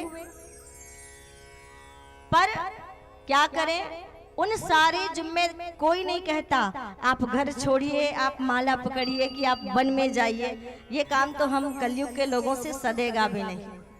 माला एक पकड़ के देखिए, वो चंद्राकर जी भाई साहब कह रहे थे, आपने 24 बार मंत्र बोलने के लिए कहा है, दीदी 108 बार कहना। बोले पहले 24 बार का तो अभ्यास कर ले, बाद में 108 पे आएंगे। पहली कक्षा, पहले नर्सरी की कक्षा से शुरू करेंगे ना, ABCD शुरू होती है, उसके बाद फिर अक्षरों को, सब अक्षरों को पहले सिखाया जाता है, फिर शब्दों को, फिर वाक्यों को, फिर पूरा पढ़ना सिखाया जाता है। तो पहले कम से कम 24 बार मंत्र बोलने का अभ्यास हो जाए। फिर 24 बार के बाद आएंगे आगे 108 बार, फिर आप 3 माला करें, फिर आप 11 करें, फिर आप 21 करें। ऐसा वो आप बढ़ा सकते हैं, हमने तो न्यूनतम बताया है। अधिकतम हमने मिनिमम बताया है, मैक्सिमम आप कितना कर सकते हैं वो आपकी क्षमता और आपके समय के ऊपर निर्भर करता है। ऐसा नहीं कि हमने 24 बता दिया तो आपको 24 बार ही बोलना है। आपके पास अगर 1 घंटा समय है तो माला छोड़िए और बैठ जाइए। एक बार एक ग्वालिन दूध बेच रही थी, तो वहीं पर एक साधु जी माला जप कर रहे थे, तो उन्होंने गोटी रखी हुई थी, एक माला पूरी होती है, एक गोटी खिसकाते गिनती के लिए। और वहीं ग्वालिन दूध बेच रही थी, तो जितने लोग दूध लेने आते, भाई वो तो बेचने वाली है, तो बिल्कुल नाप तौल के देती। तो एक ऐसा व्यक्ति आया कि जितना दूध उस ग्वालिन के बर्तन में था, उस सभी दूध को उस व्यक्ति के पात्र में डाल दिया बिना नापे। तो महात्मा जी वो साधु महाराज से रहा नहीं गया, वो जब से देख रहे थे घंटे भर से कि तो बिल्कुल नाप के देती, और कोई एक्स्ट्रा मांगता थोड़ा बहुत और डाल दो दूध तो वो झल्लाने लग जाती। अरे भैया नहीं देंगे बिल्कुल भी, जितना नाप में है उतना ही दूध आपको मिलेगा। पर ये इन भाई साहब को कैसे सारा दूध दे दिया, उनसे रहा नहीं गया, माला छोड़ी और गए। बोले ग्वालिन अब तक तो सबको नाप के दूध दे रही थी, पर इसको तुमने सारा दूध बिना नापे दे दिया जितना तुम्हारे बर्तन में बचा था। बोले अब तक जितने लोग आए थे महाराज, उन सब के साथ मेरा केवल व्यापार का संबंध था, केवल व्यापार का संबंध था। इसीलिए व्यापार में तो नाप तौल के बिना कोई काम बनता नहीं है ना, नाप तौल जरूरी है। लेकिन आखिरी में जो आया उनसे मेरा व्यापार का नहीं, उनसे मेरा प्रेम का संबंध है, और जहाँ पर प्रेम होता है वहाँ पर गिनती नहीं होती है। कभी कभी साधारण से लोग भी हमें बड़ी बड़ी शिक्षा दे दिया करते हैं। कैसे? जहाँ पर प्रेम होता है वहाँ पर व्यापार नहीं होता। अब ये महाराज को बात समझ में आ गई, एक ग्वालिन ने समझा दिया, उन्होंने अपनी माला छोड़ी। अरे मैं कैसा प्रेमी हूँ, मैं कैसा भक्त हूँ जो भगवान की माला गिन गिन के करता हूँ। ये मेरी कैसी भक्ति है जो मैं गिन गिन के भक्ति कर रहा हूँ, गिन गिन के माला जप रहा हूँ, और माला छोड़ दी और निरंतर माला फेरत जुग गया और गया न मन का फेर। कि कैसा भक्त हूं मैं, माला छूट गई उसके हाथ से। और इसी प्रकार कहते हैं कि ये माया जो होती है, ये पैसा रूपी, धन रूपी, संतान, तो सब कर्तव्यों को निभाना है, लेकिन सभी जिम्मेदारियों को निभाते हुए एक ही बात कही कि संसार में रहें और संसार में रहकर अपने सारे कार्यों को करें, पर मन को परमात्मा के, भगवान के, अपने इष्ट के चरणों में लगा के रखें। और प्रार्थना क्या करें? मुझ चरणों से लगा ले मेरे श्याम मुरली वाले। कि मेरा मन, हे भगवान, सदैव आपके चरणों में लगा रहे और सदैव आपकी भक्ति मैं करता रहूं या करती रहूं। और क्या मांगे? हर जन्म में कान्हा तेरा साथ चाहिए। किनको किनको साथ चाहिए? जिनको चाहिए बराबर हाथ उठाइए। हर जन्म में कान्हा तेरा साथ चाहिए, हर जन्म में कान्हा तेरा साथ चाहिए, सिर पे मेरे कान्हा तेरा हाथ चाहिए, हर जन्म में कान्हा तेरा साथ चाहिए, सिर पे मेरे कान्हा तेरा हाथ चाहिए। सिलसिला ये टूटना नहीं चाहिए, सिलसिला ये टूटना नहीं चाहिए, मुझको मेरी भक्ति का इनाम चाहिए, हर जन्म में कान्हा तेरा साथ चाहिए, सिर में मेरे बाबा तेरा हाथ चाहिए। जय हो।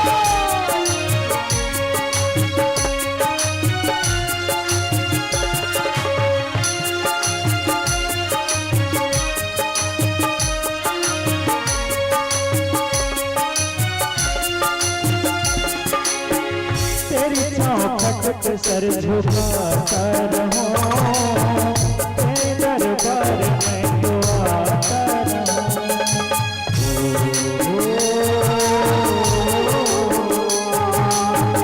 तेरी चौखट पे सर झुकाता रहूं, तेरे दरबार में सदाता रहूं। तेरे दर से मुझको मुलाकात चाहिए, तेरे दर से मुझको मुलाकात चाहिए, मुझे मेरे दाता का हाथ चाहिए, हर जन्म में सांवरे का साथ चाहिए, सिर पे मेरे कान्हा तेरा हाथ चाहिए।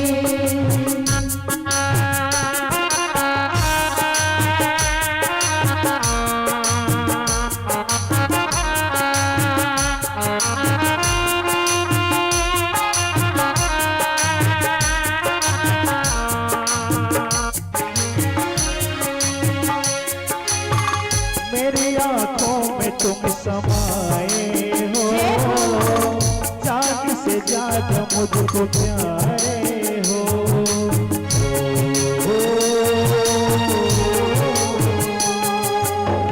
मेरी आँखों में तुम समाए हो, जान से ज्यादा मुझे प्यारे हो, दिल में साथ साथ तुम रहोगे मेरे, दिल में साथ साथ तुम रहोगे, सपनों में आते रहो रात चाहिए, हर जन्म में सांवरे का साथ चाहिए, सर पे मेरे कान्हा तेरा हाथ चाहिए, सिलसिला ये टूटना नहीं चाहिए, सिलसिला ये टूटना नहीं चाहिए,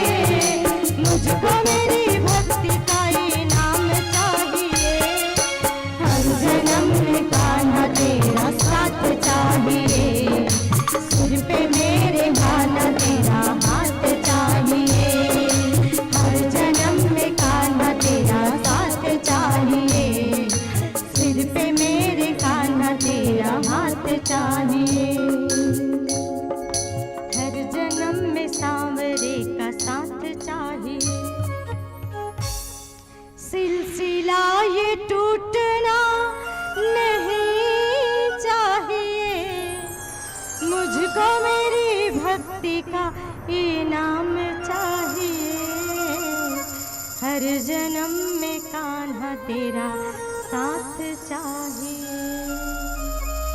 बोलिए बांके बिहारी लाल की।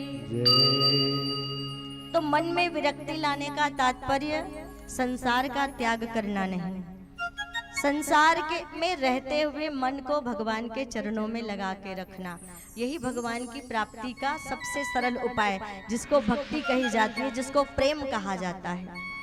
मन में विरक्ति लानी है कि ये संसार असार है, संसार का हर एक वस्तु, हर एक चीज नष्ट होने वाला है। जो माया, जो संबंध आज हमारे साथ है, वो सदा सदा के लिए नहीं रहने वाला है।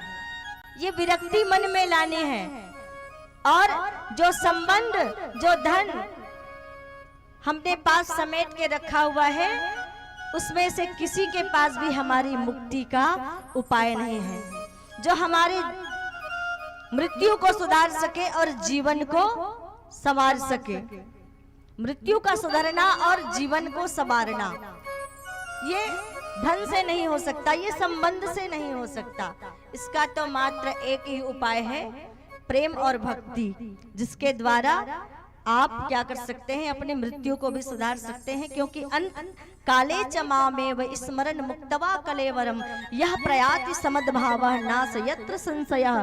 गीता में भगवान ने कह दिया अंत काले चमामेव, कि अंतिम समय में अगर तुम्हारे मुख में शरीर को त्यजन्ते कलेवरम, शरीर का त्याग करते समय तुम्हारी जिह्वा पर मेरा नाम आ जाए तो तुम मुझी को प्राप्त करोगे।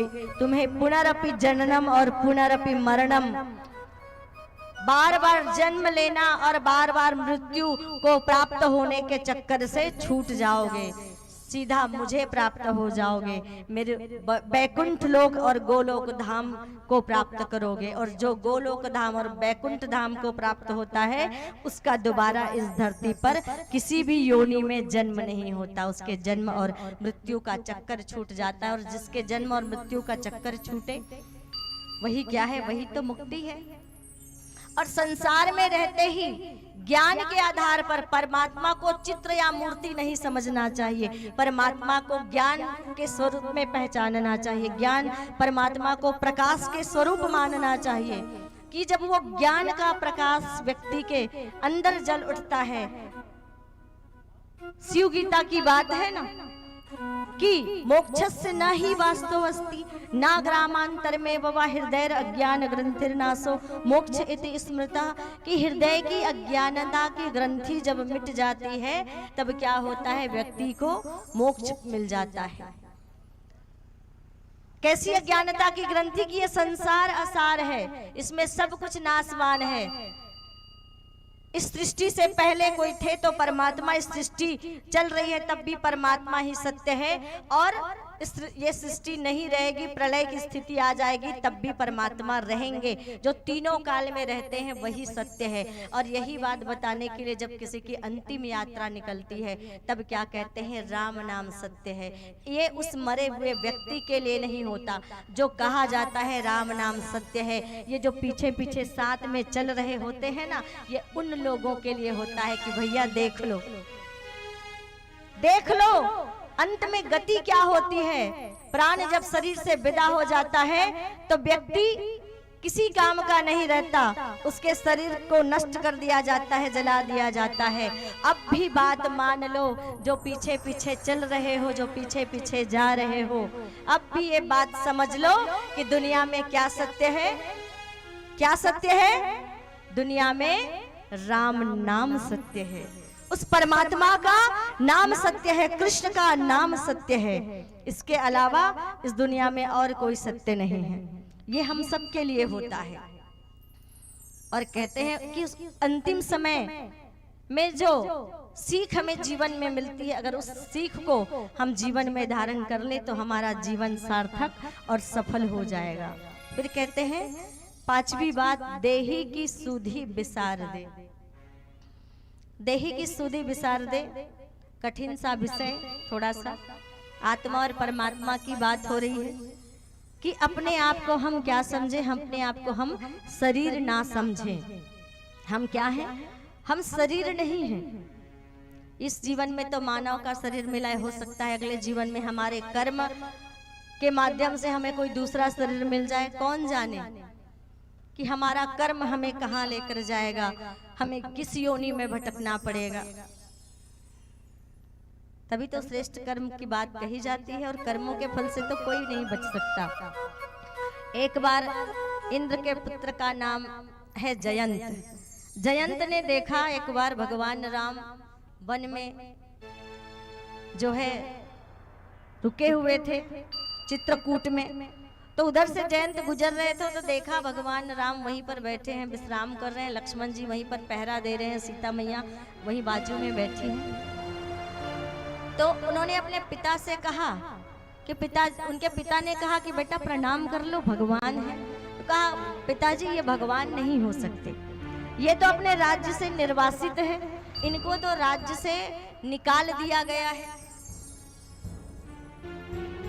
और भला ये कैसे भगवान हो सकते हैं? अगर भगवान होते तो कोई थोड़ी इनको अपमानित करके राज्य से निकालता। मैं इनको भगवान नहीं मानता, और आप कहते हैं कि अगर भगवान है तो मैं परीक्षा लेना चाहूंगा। और चले गए परीक्षा लेने। क्या किया? सीता मैया बैठी थी, उनके पैर में जाके चोंच मार दी, और चोंच मारी और उड़ गए। तो भगवान राम ने एक छोटा सा तिनका जमीन से उठाया और उस तिनके को उठाकर उसमें मंत्र डाला, और मंत्र डालकर छोड़ दिया जयंत की ओर। और वो छोटा सा तिनका जब भगवान राम ने उनके ऊपर मंत्र डाले तो वो क्या बन गया? ब्रह्मास्त्र बन गया, और जाने लगा जयंत के पीछे। जयंत भागते भागते पिता के शरण में आया। पिताजी आपकी बात नहीं मानी थी, क्षमा कर दो, भूल हो गई, मुझे बचा लो, मेरी रक्षा करो। बोले आप भगवान के अपराधी हैं, और मैं भले मेरे पुत्र हो लेकिन नारायण के अपराधी हो, मैं तुम्हारी कोई मदद नहीं कर सकता। और कह दिया मैं तो तुम्हें पहचानता भी नहीं, मैं तुम्हें पहचानता भी नहीं। पिता ने पहचानने से मना कर दिया। ब्रह्मा जी के पास गए, ब्रह्मा जी आप तो मेरी रक्षा कीजिए, आपका अस्त्र है, ब्रह्मास्त्र अर्थात आपका अस्त्र मेरी ओर आ रहा है, आप तो रक्षा कर सकते हैं। बोले आप भगवान राम के अपराधी हैं, आपकी भी मैं रक्षा नहीं कर सकता, आप जाइए। क्योंकि जो ये पीछे आ रहा है वो मेरा अस्त्र नहीं है जयंत, वो तुम्हारा कर्म है जो तुम्हारे पीछे आ रहा है। ये मेरा अस्त्र नहीं है, तुम्हारा कर्म है जो तुम्हारे पीछे आ रहा है। और स्वयं जब नारायण के पास गए तो ब्रह्मास्त्र तो छूट गया था, वो जाके वो तिनका जयंत की आंख में लगा और जयंत की एक आंख फूट गई। तो व्यक्ति का कर्म कभी उसका पीछा नहीं छोड़ता। एक जन्म नहीं तो अगले, अगले नहीं तो आज नहीं तो कल, और कल नहीं तो परसों, और परसों नहीं तो बरसों बाद कर्म का फल व्यक्ति को जीवन में भोगना ही पड़ता है। हाँ, लेकिन साधना के माध्यम से, उपाय भी बताया कि साधना के माध्यम से, भगवत संकीर्तन के नाम से और भगवत भक्ति के माध्यम से उन कर्म की तीव्रता को, उन कर्म के प्रवाह को कम किया जा सकता है। कर्म का फल तो भोगना पड़ेगा, लेकिन अब साधक बन गए हैं, साधना का मार्ग अपना लिया है, भक्ति का, प्रेम का मार्ग अपना लिया है, और प्रभु की भक्ति में लगे हैं, भजन में लगे हैं, कीर्तन में लगे हैं, तो उसकी तीव्रता कम हो जाती है। कैसे? एक काशी की सच्ची घटना है। काशी में एक व्यक्ति था जो बड़ा ही सज्जन था, साधु था, लेकिन उसके जीवन में बार बार कष्ट आता था, बार बार परेशानी आती थी। और जब बार बार परेशानी आती तो लोगों को भी लगता, भाई आसपास के देखने वालों को, कि भाई इतनी भक्ति करता है फिर भी जीवन में कष्ट आता है। और एक दूसरा व्यक्ति था जो दुष्ट था। एक दिन उसको बहुत सारा धन मिल गया रास्ते में, और जो सज्जन था उसको बहुत सारी मधुमक्खियों ने एक साथ घेर लिया और काट लिया। तो लोगों ने एक पहुंचे हुए महात्मा जी से पूछा कि ऐसा क्यों हुआ भला? जो दुष्ट था उसको तो इतना सारा धन मिल गया आज, और इस सज्जन को जो हमेशा पूजा पाठ में लगा रहता है, इसको इतनी सारी मधुमक्खियों ने काट ली।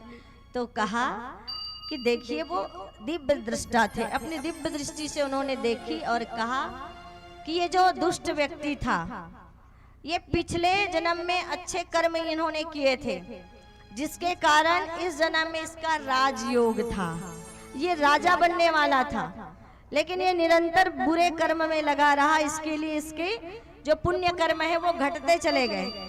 जब हम बुरा कर्म करते हैं और हमारे खाते में अगर पुण्य कर्म जमा होता है तो वो घटता हुआ चला जाता है। बोले ये इनके बुरे कर्मों के कारण इनके पिछले जन्म के जो पुण्य कर्म थे वो घटते चले गए और राजा ये बनने वाला था इस राज्य का, लेकिन भाई कर्म का फल तो मिलेगा, तो इसलिए इसको राजा तो नहीं बन पाया, पर इसको थोड़ा सा धन मिला।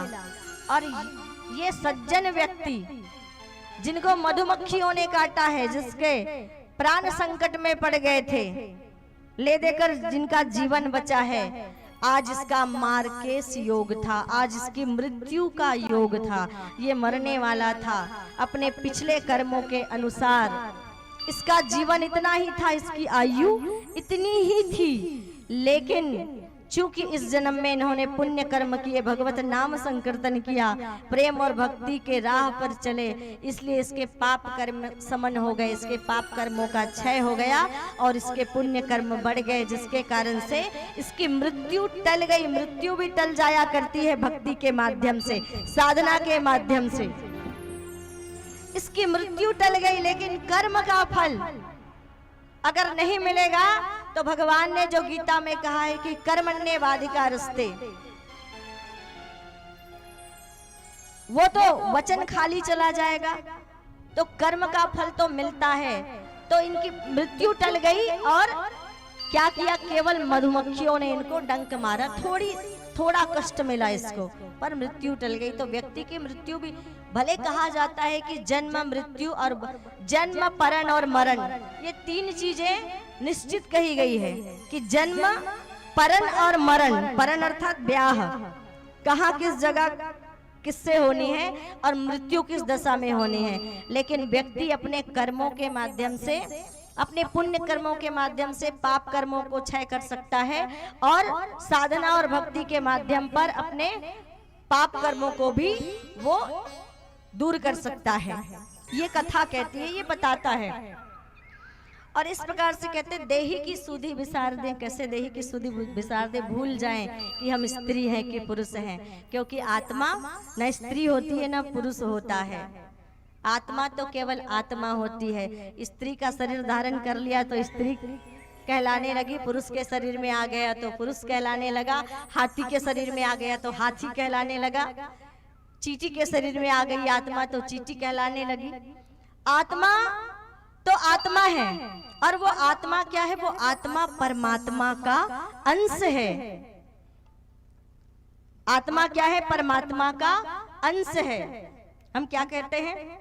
जैसे ये सोने की अंगूठी है ना, ये सोने की अंगूठी है। अब बताइए, अंगूठी सोने है कि सोने में अंगूठी है? अंगूठी सोने की है कि सोने में अंगूठी है? आपने गले में माला पहनी, आपकी माला सोने की है कि माला में सोना है कि सोने में माला है? बताइए, मतलब तो दोनों का एक ही है ना। मतलब तो दोनों, भाई सोने की माला है इसलिए वो माला में ही सोना है।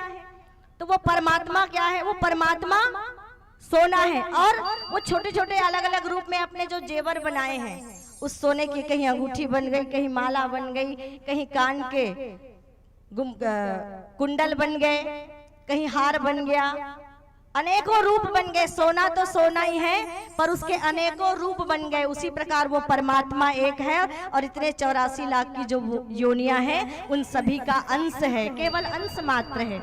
एक मिट्टी आप ले लीजिए और एक घड़ा ले लीजिए। अब बताइए, ये घड़ा है और ये मिट्टी है। मिट्टी में घड़ा है कि घड़े में मिट्टी है?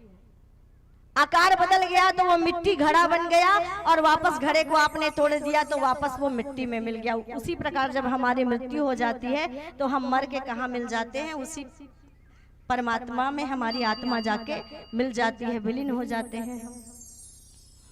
तो इसी प्रकार से न आत्मा और परमात्मा का अलग अलग अस्तित्व भले हो सकता है, वो परमात्मा इसलिए है क्योंकि वो प्रकृति से परे हैं और पूरी प्रकृति उनके वश में है, इसलिए वो परमात्मा कहलाते हैं। वो परमात्मा और हम आत्मा क्यों? प्रकृति पूरे उनके वश में है, और जो प्रकृति को अपने वश में रखता है वो परमात्मा, और जो प्रकृति के वश में होकर रहता है, हम प्रकृति के वश में हैं। ये प्रकृति अर्थात हमारा प्रकृति का अर्थ होता है हमारा स्वभाव। हमारा स्वभाव, हमारी प्रकृति हमें जैसे चाहे नचाती है, हम वैसे ही नाचते हैं। मन कहता है घूम आए तो घूम आते हैं, मन कहता है फिल्म देख ले तो देख आते हैं, मन कहता है भोजन कर ले तो कर लेते हैं। मन जैसा जैसा नचाती है, हम वैसा वैसा मन के आधार पर नाचते जाते हैं।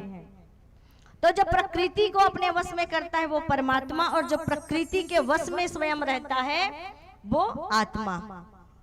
पर हम क्या है? हम उसी परमात्मा के अंश हैं, और जो आत्मा हमारे अंदर है वही आत्मा एक छोटी सी चींटी और एक बड़े से हाथी के अंदर भी वही आत्मा है।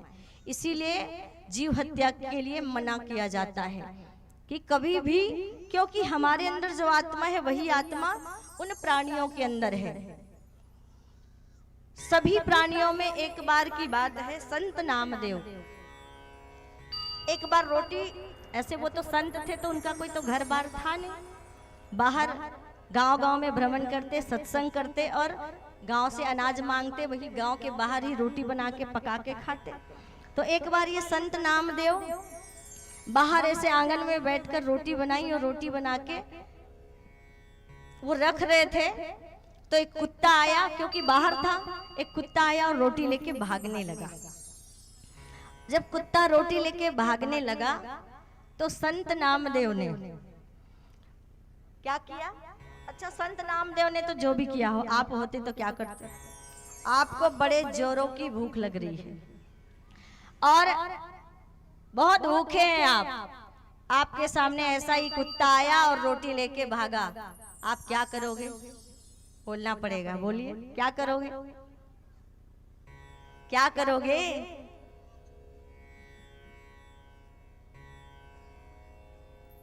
चिमटा आएगा तो चिमटे से फेंक के मारेंगे। अरे भूख लगी और रोटी लेके भाग गया, इतनी मेहनत से बनाई।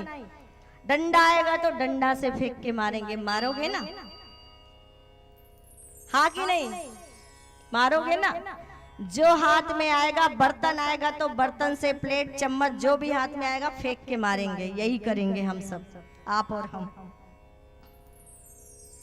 भूख लगी है, वही मेहनत से रोटी बनाई है, पर संत नामदेव ने ऐसा नहीं किया। रोटी सेक के रखी थी, गरम गरम रोटी थी। कुत्ता जब लेके भागने लगा, घी का डब्बा उठाया और पीछे पीछे भागने लगे और कहने लगे, प्रभु सूखी रोटी कैसे खाओगे, घी तो लगा लो। किसको कहा? स्वान को कहा, सूखी रोटी कैसे खाओगे? क्योंकि अंतर के पट खोल देख लो, ईश्वर पास मिलेगा, और हर प्राणी के अंदर परमात्मा का वास मिलेगा। हर प्राणी के अंदर उसी परमात्मा का वास होता है।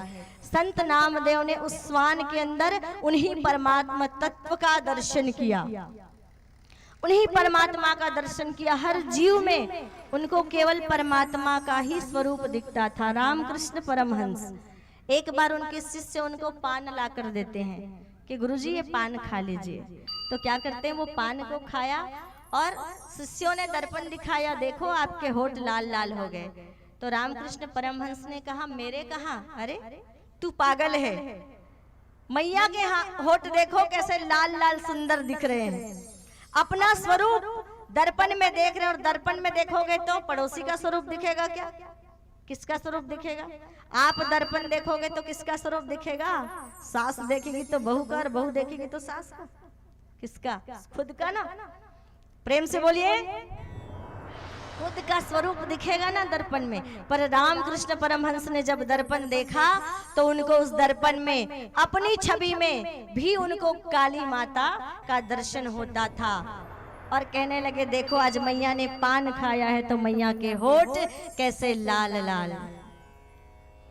छाया में छुपे हैं वो बैठे धूप में, मिलता है प्रभु का दर्शन किसी भी रूप में, किसी भी रूप में। लेकिन क्या करना पड़ेगा? भावना के ज्योत को जगा के देखिए और बोलती है मूर्ति बुला के देखिए। 100 बार चाहे आजमा के देखिए और बोलती है मूर्ति बुला के देखिए। काली माता के पास भोजन लेकर जाते तो माता कहती, अरे बेटा पहले तू भोजन कर ले, बाद में बचा भोजन मैं करूंगी। पहले रामकृष्ण स्वयं भोजन करते, बाद में काली माता प्रसाद भोजन ग्रहण करती। कहती हमेशा कि बेटा भूखा है तो माँ कैसे खा सकती है। फिर एक बार लोगों ने देखा कि जो भोजन की थाली लेकर गए रामकृष्ण, क्योंकि उस मंदिर के पुजारी थे, स्वयं भोग पा रहे थे, तो लोगों को लगा कि ये स्वयं खा जाता है, इसको हटाना चाहिए पुजारी के पद से। तब कहा, कई लोगों को विश्वास था उनके ऊपर, कुछ लोग छुप गए मंदिर की मूर्ति के पीछे और सच्चाई को जानने का प्रयास किया। तो पता चला कि माता स्वयं बोलती हैं और स्वयं बोलकर रामकृष्ण परमहंस को अपने हाथों से कई बार उन्होंने भोजन कराया। ये भक्ति का चमत्कार है, ये प्रेम और श्रद्धा का चमत्कार है। केवल श्रद्धा ही, हमारी भक्ति ही हमें उस परमात्मा तक जो निराकार है, जो निर्गुण है, जो परब्रह्म है, उन तक पहुंचा सकती है। उसका एक ही सरल माध्यम, कलयुग केवल नाम आधारा। नाम संकीर्तन करके आप भक्ति करते रहिए और आपको आगे कुछ नहीं करना पड़ेगा। तो देही की सूदी बिसारे हम शरीर, जितने भी यहाँ पर लोग बैठे हैं, स्त्री और पुरुष, गोपी का तात्पर्य शरीर से नहीं है, गोपी का तात्पर्य स्त्री से नहीं है, गोपी का तात्पर्य पुरुष से नहीं है। पुरुष भाई ध्यान से सुनेंगे, गोपी का तात्पर्य जो प्रत्येक इंद्रियों से कृष्ण रस का पान करे, वो गोपी। और कहते हैं पहले हर प्रकार से व्यक्ति को सुसंस्कृत बनना पड़ता है और परिष्कृत मन हो, मंजा हुआ हृदय हो, उच्च आत्मा हो, और मनुष्य का प्रत्येक व्यवहार जो है वो भक्तिमय हो। प्रत्येक व्यवहार भक्तिमय हो तो वह रास का अधिकारी हो जाता है, और जिसका व्यवहार भक्ति में हो जाता है वह पशुता से उतना ही ऊंचा होता है। और इस प्रकार से कहते हैं कि पंचशील, 5 तत्व, आत्मनः प्रतिकूलानि परेशान न समाचरेत। आत्मनः प्रतिकूलानि, कुछ और बातें हैं, हमें दूसरों के साथ वह व्यवहार कभी नहीं करना चाहिए जो हमें अपने लिए पसंद नहीं है। और फिर कहते हैं यन्नेषाम हितम न स्याद आत्मनः कर्म पौरुषम। हमें उन कर्म पौरुष का त्याग कर देना चाहिए जिनसे दूसरों का हित बिगड़ता हो। और शीलम ही शरणम सौम्यम, सत्य भाव ही मनुष्य का रक्षक है। और मन में विरक्ति लाए, देही की सुधि विसार कर क्या सोचे, अयम आत्मा ब्रह्मा, मैं उस परम ब्रह्म परमात्मा का एक अंश स्वयं ब्रह्म हूँ। अयम आत्मा ब्रह्मा। फिर कहते हैं प्रज्ञानम ब्रह्मा, मैं ज्ञान के स्वरूप ब्रह्म हूँ। मेरे अंदर भी, आप सबके अंदर भी ज्ञान है, तो हमारा वही ज्ञान ब्रह्म है। चिदानंदो अहम, अर्थात मेरी चैतन्यता ही ब्रह्म है। और शिवो अहम, मैं उस परम शिव परम तत्व का अंश हूँ। और तत्वम उसी, कहते हैं जब मैं था तब हरि नहीं, और जब हरि है तो मैं नहीं। जब मैं था तब हरि नहीं, और अब हरि है तो मैं नहीं। ये भाव अंदर जब आता है। और ये गोपियां कौन है?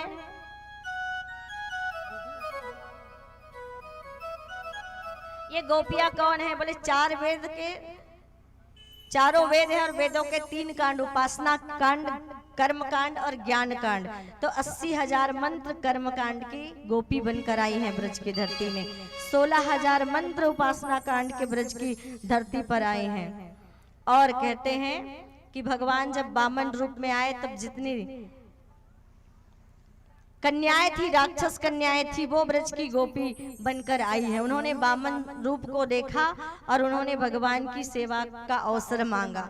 भगवान जब मत्स्य रूप में आए थे तो जो मत्स्य कन्याएं थी उन्होंने भी भगवान की सेवा का अवसर मांगा। कच्छप रूप में आए तो कच्छप कन्याओं ने भी भगवान की सेवा का अवसर मांगा, चरणों की सेवा का अवसर मांगा। तो ये सारी कच्छप कन्याएं, मत्स्य कन्याएं और कर्मकांड के 80,000 मंत्र, उपासना कांड के 16,000 मंत्र, ये सब ब्रज की धरती पर गोपी बनकर आए हैं। और शरद पूर्णिमा की रात्रि को मुरली बजती है। 84 कोस के ब्रज की गोपियों को आज ऐसा लगता है कि भगवान कृष्ण केवल उन्हीं का नाम पुकार रहे हैं और ब्रज की सारी गोपियां आ जाती हैं। अब जब ब्रज की निशम्य गीतमनंदन गवर्धनम ब्रज स्त्रियः कृष्ण गृहीत मानसा। जो गोपी जिस कार्य में निहित थी, जिस कार्य को कर रही थी, उस कार्य को छोड़ दिया और जिस अवस्था में थी, कोई गोपी घर का काम कर रही थी, कोई गोपी बिस्तर लगा रही थी, कोई झाड़ू लगा रही थी, कोई बर्तन मांज रही थी, कोई बच्चे को दूध पिला रही थी, कोई सास ससुर को भोजन परोस रही थी। जिस कार्य को कर रही थी उन कार्य को छोड़कर भगवान की कृष्ण की मुरली की धुन को सुनकर दौड़ी दौड़ी आ गई। फिर कहते हैं कोई वस्त्र बदल रही थी तो आधा वस्त्र पहनकर ही आ गई। तब श्री सुखदेव जी महाराज से राजा परीक्षित पूछते हैं, कृष्णं विदु परम कांतम न तो ब्रह्मातया मुने गुण प्रवाहो परमस्तासा गुण धियाम कथम। कि इन गोपियों का कृष्ण के चरणों के प्रति इस प्रकार का अनुराग कि उनको प्रियतम मानती हैं और उनको प्रियतम मानकर उनके चरणों से प्रेम करती हैं। और कृष्ण पराये पुरुष हैं, तो क्या इन गोपियों के लिए ये सही है, ये ठीक है? तब श्री सुखदेव जी महाराज कहते हैं, उक्तम पुरुस्तादेवते चैद्यः सिद्धीयता गतः द्विषन्नपि ऋषिकेशं किमुताधोक्षज्ञः प्रिया। कि हे राजा परीक्षित, भाव कुछ भी हो, कृष्ण के चरणों के प्रति तन्मयता आनी चाहिए, एकाग्रता आनी चाहिए। क्योंकि जब तक एकाग्रता और तन्मयता नहीं आएगी तब तक वो उनकी कृपा के पात्र नहीं होंगी। तो किस भाव कुछ भी हो, प्रियतम माने कुछ भी माने, पर भाव निर्मल होना चाहिए। अब सारी गोपियां आ गई, शरद पूर्णिमा की रात्रि, झुंड के झुंड। तो इन गोपियों का स्वागत किया भगवान ने। क्या कहा? स्वागतम ओ महाभागो प्रिय किम करवाणिनः ब्रजश्यामयम कच्चिद ब्रुता आगमनम कारणम। पहले तो स्वागत किया कि स्वागतम ओ महाभागाओं, हे ब्रज की गोपियों, हे महाभागाओं, तुम सबका स्वागत है। लेकिन क्या कहते हैं कि ब्रुता आगमनम कारणम, अपने आने का कारण बताना पड़ेगा, क्यों आई हो इस निर्जन वन में। रज्यन्नेशा घोर रोपा घोर सत्वा निसेविता प्रतियाद ब्रजम नेह स्थे स्त्रिभ्यम।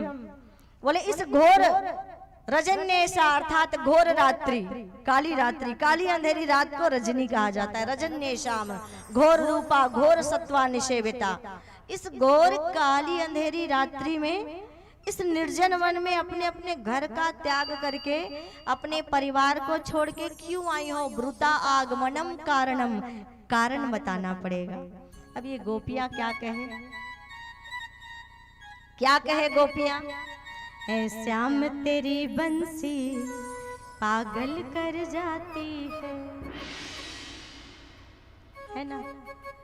सोने की होती तो क्या करती ये बंसी,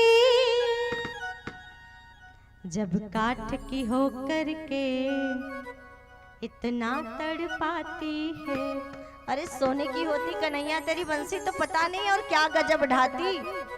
सोने की होती तो क्या करती ये बंसी, जब काठ की हो करके इतना तड़पाती है। क्या कहे कि गोपियां बंसी बजी है और आई खींची चली आ गई।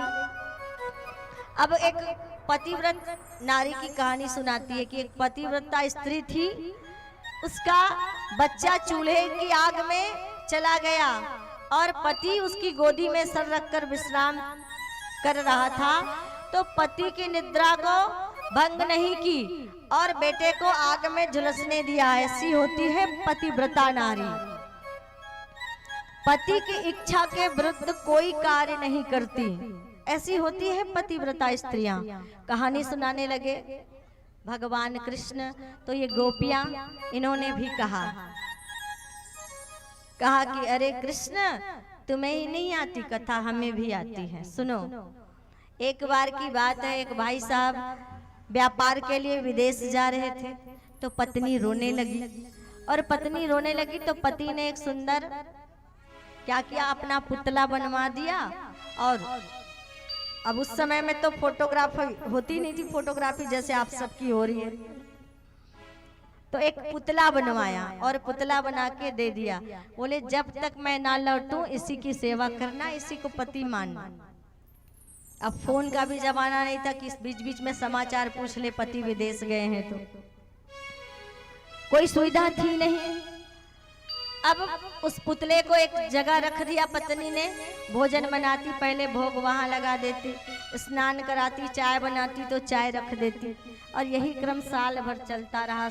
अब बोले कन्हैया, साल भर बाद उसके असल का पति दरवाजा आके दरवाजा खटखटा रहा है और वो उसकी पत्नी पुतले की सेवा में मगन है। तो ये बताइए कन्हैया कि उस स्त्री को जाकर अपने असली पति के लिए दरवाजा खोलना चाहिए कि पुतले की ही सेवा करती रहनी चाहिए? तो भगवान बोले अरे जब असल का पति आ गया है तो पुतले की सेवा करने की भला क्या आवश्यकता। तब ये गोपियां कहने लगी, हाँ कन्हैया, यही हम भी कह रही हैं, ऐसे बर को क्या बरे जो जिए और मर जाए, और बर बरियो गोपाल जी जासो चुड़लो अमर हो जाए, जासो चुड़लो अमर हो जाए।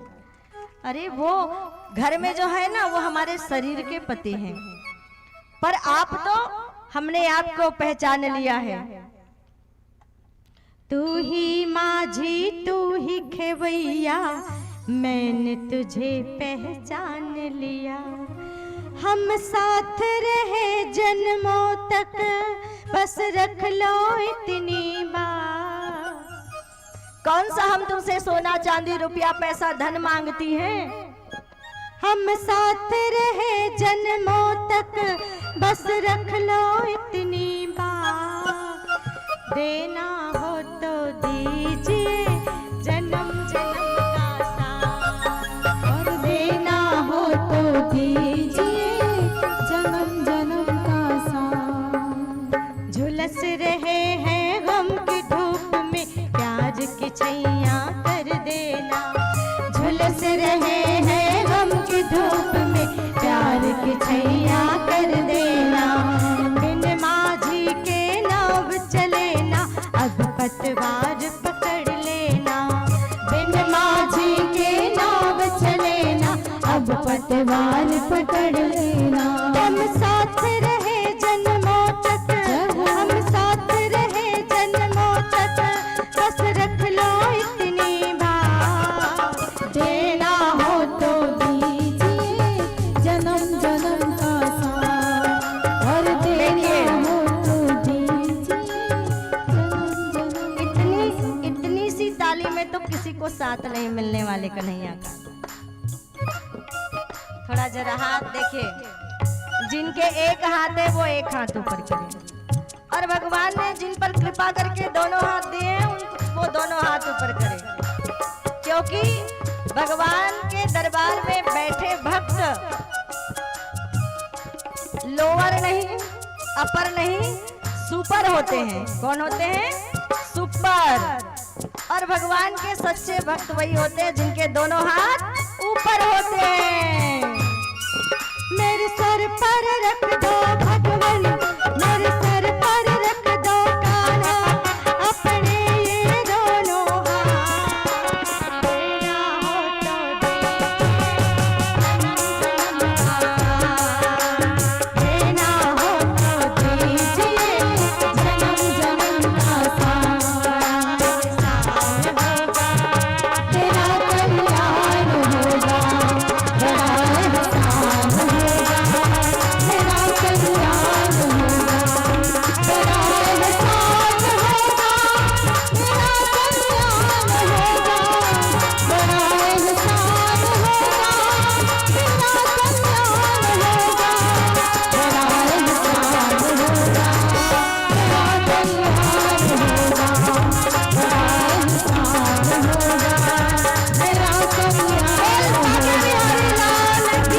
एहसान होगा, तेरा कल्याण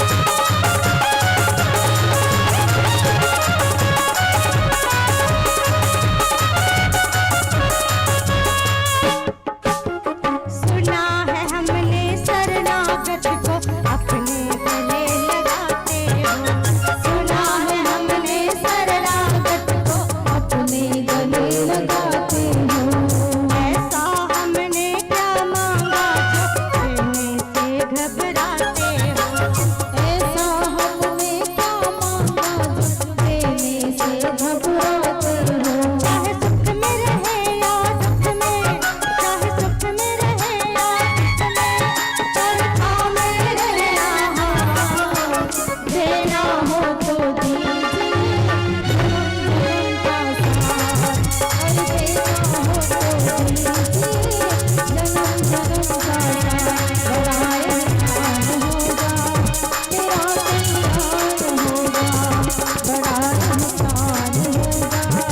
तेरा कल्याण होगा, बड़ा एहसान होगा, तेरा कल्याण होगा, बड़ा एहसान होगा, तेरा कल्याण होगा, बड़ा एहसान होगा, तेरा कल्याण होगा, बड़ा एहसान होगा, तेरा कल्याण होगा, बड़ा एहसान होगा, तेरा कल्याण होगा, बड़ा एहसान होगा, तेरा कल्याण होगा।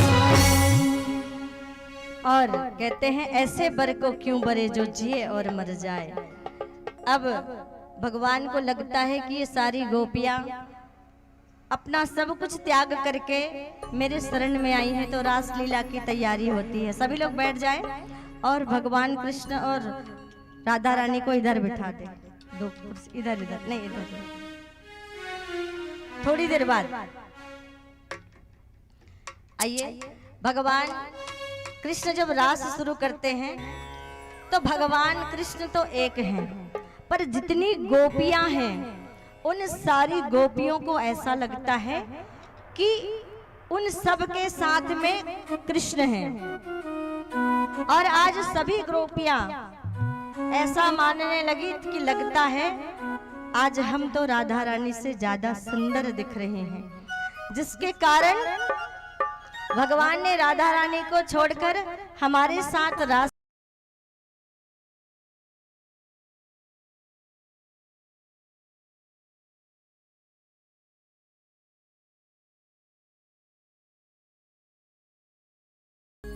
उन्हें बस सोचने लगे कि आज तो हम अधिक सुंदर दिख रहे हैं, और थोड़ा सा देहाभिमान, शरीर की सुंदरता का ध्यान उन गोपियों के अंदर आया। शरीर की सुंदरता का अभिमान आ गया कि हम राधा रानी से आज ज्यादा सुंदर लग रही हैं। और थोड़ा सा अभिमान उन गोपियों के अंदर जैसे ही आया, भगवान श्री कृष्ण राधा रानी को लेकर अंतर ध्यान हो गए। अब सारी गोपियां इधर उधर ढूंढने लगी भगवान कृष्ण को। वो तो उनके मध्य से चले गए राधा रानी को लेकर। अब सारी गोपियां उदास और परेशान हो गई, भगवान कृष्ण को इधर उधर ढूंढने लगी। और ढूंढते ढूंढते वह गोपियां कृष्णमय हो गई। कहते हैं इधर ही बिठा, इधर नीचे नीचे। गोपियां भगवान को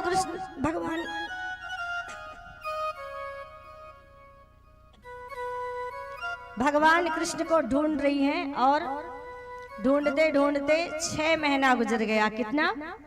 6 महीना। अब सारी गोपियां 6 महीने से घर से निकल कर आई हैं। भगवान कृष्ण तो उनका त्याग करके चले गए उनके अभिमान के कारण, पर ये गोपियां घर वापस नहीं लौटी, बल्कि कृष्ण को याद करते करते कृष्णमय हो गई। और वन में विचरण करते करते कभी लताओं से पूछती, हे लताओं, क्या तुमने मेरे कृष्ण को देखा है? कभी वृंदा से पूछती कि अरे वृंदा, कृष्ण तो तुम्हें बहुत प्यारे हैं, क्या तुम कृष्ण का पता बता सकती हो? कभी वृक्षों से पूछती, कभी लताओं से पूछती, कभी चिड़ियों से पूछती, कभी पशुओं से पूछती, कभी गैयाओं से पूछती कि क्या तुम सब ने हमारे आराध्य कृष्ण को देखा है? और कृष्ण के अलावा उन्हें कुछ भी नहीं याद रहा कि हमारा एक घर भी है, परिवार भी है, कि संसार भी है। और एक दिन कृष्णमय होकर सारी गोपियां अपने आप को स्वयं को कृष्ण मानकर कृष्ण की लीला करने लगी। एक गोपी ने कंदुक कीड़ा की लीला की, स्वयं को कृष्ण मानने लगी। ऐसे कृष्णमय हो गई गोपियां और स्वयं को कृष्ण मानकर एक ने कालिया नाग को नाथने की लीला की, एक ने वत्सासुर को मारने की लीला की, तो एक ने अघासुर को मारने की।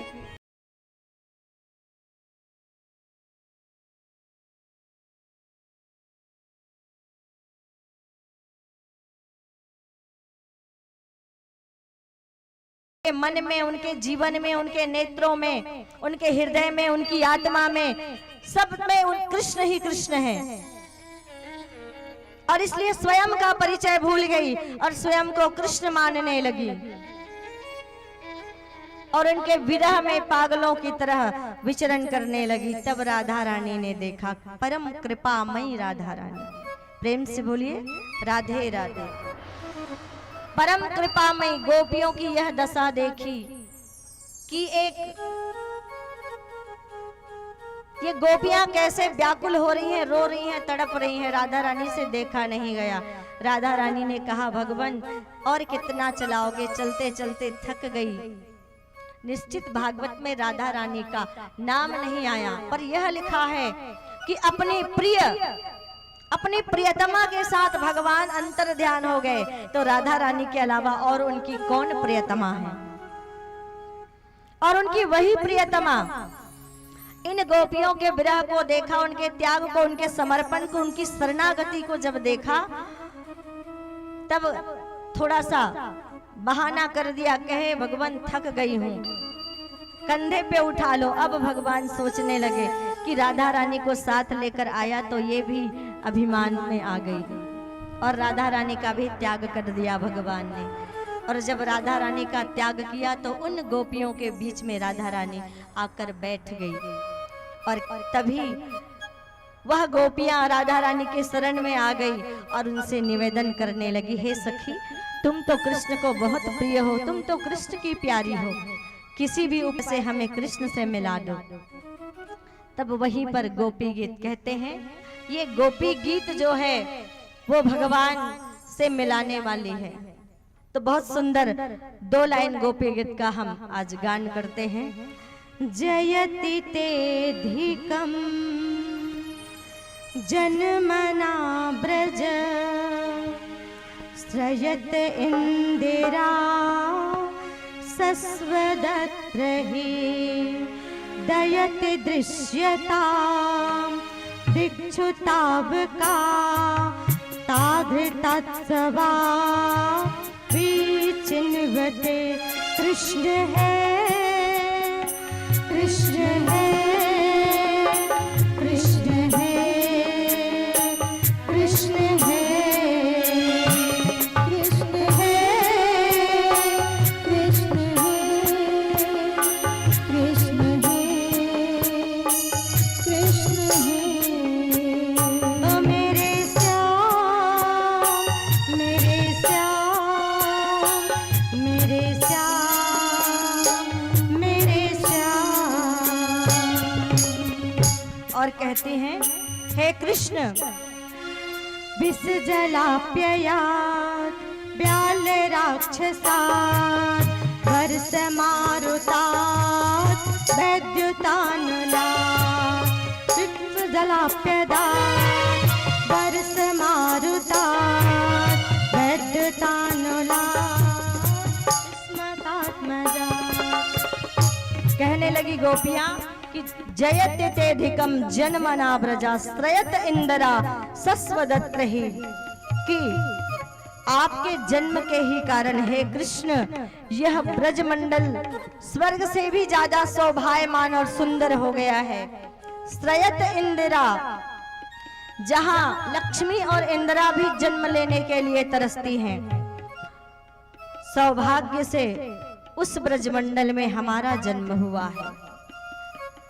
विष जलाप्ययात् व्याल राक्षसात् वर्ष मारुतात् वैद्युतानुलात्। विष जलाप्ययात्, अगर इसी प्रकार एक दिन हमें रोता हुआ छोड़कर जाना था तो क्यों उस कालिया नाग के विष के प्रभाव से हमें बचाया। विष जलाप्ययात्, उस कालिया नाग के विषैले जल से क्यों हमें बचाया। अगर यूं ही तड़पा कर मारना था तो। वर्ष मारुताद, क्यों उन बिजलियों से हमें बचाया, क्यों उन कंस के राक्षसों से बचाया, क्यों अघासुर से बचाया, क्यों वत्सासुर से बचाया, क्यों हमारे प्राणों की रक्षा की। जब इसी प्रकार आपको तड़पाकर मारना ही था तो क्यों उसी दिन हमें मरने नहीं दिया, उसी दिन मर जाने दिया होता कृष्ण। तो आज आपके विरह की पीड़ा हमें सहना नहीं पड़ता। एक गोपी कहती है, कहते हैं हे कृष्ण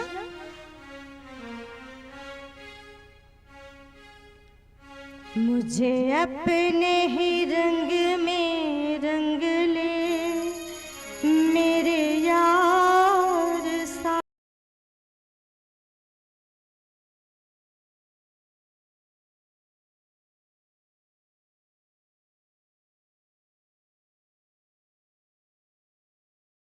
बिना रंगाए मैं घर नहीं जाऊंगी, बीत जाए चाहे सारी उमरिया, बीत जाए चाहे सारी उम्र। ये जिंदगी निकल जाएगी लेकिन जब तक प्राण में प्राण रहेंगे कन्हैया हम आपकी प्रतीक्षा करती रहेंगी। और क्या कहती हैं, लाल ना रंगाऊं मैं तो हरी ना रंगाऊंगी, अपने ही रंग में रंग दे सांवरिया, ऐसी रंग दे कि रंग ना ही छूटे, धोबिया धोए चाहे सारी उमरिया, धोबिया धोए चाहे सारी उमरिया। जो ना ही रंगाओ तो मोल ही मंगाए दो, जो ना ही रंगाओ तो मोल ही मंगाए दो। ब्रज में खुली है प्रेम बजरिया, या चुनरी को ओढ़ मैं तो यमुना पे जाऊंगी, श्याम की मोह पे पड़ेगी नजरिया, श्याम पे पड़ेगी नजरिया, मेरी जीवन की नैया ले जा उस पार सांवरे, मेरी जीवन की नैया ले जा मेरे यार सांवरे। रैन चढ़ी रसूल की रंग मौला के हाथ, तूने जिसकी चुनरी रंग दीनी रे, धन धन उसके भाव, धन धन उसके भाव। हे कन्हैया, तूने जैसे मीरा की चुनरी रंग दी, तूने जैसे राधा की चुनरी रंग दी, जैसे तूने कर्मा और सबरी की चुनरी रंग दी। जो तू मांगे रंग की रंगाई,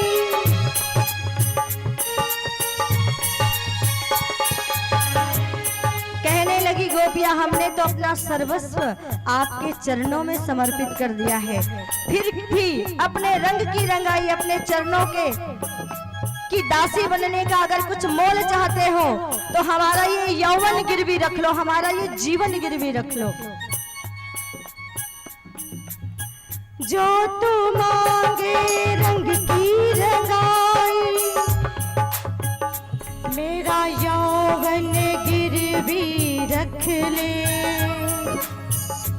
पर अपनी पगड़िया मेरी चुनरिया अपने रंग में रंग दे, पर अपनी पगड़िया मेरी चुनरिया अपने रंग में रंग दे। मेरे रंग तेरे आस की जरूर कुछ लाएगी, मेरे रंग तेरे आस की जरूर कुछ लाएगी, मुझे मार डालेगी या जीना सिखाएगी, मुझे मार डालेगी या जीना सिखाएगी। प्रीत लगाना प्रीतम ऐसी, प्रीत लगाना प्रीतम ऐसी, निभ जाए जो मरते दम तक। और गोपियां कहती हैं कि हे कृष्ण, हमने आपके सिवा और कुछ नहीं मांगा है और कुछ नहीं चाहा है जीवन में।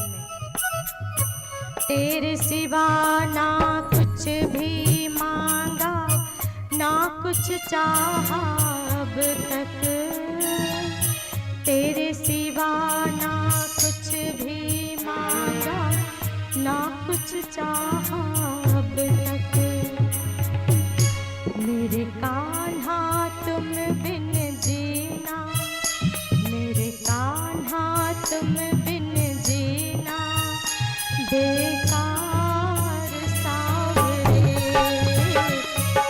कान्हा तुम बिन जीना बेकार सांवरे, मेरे यार सांवरे, दिलदार सांवरे, मेरे यार सांवरे, दिलदार सांवरे।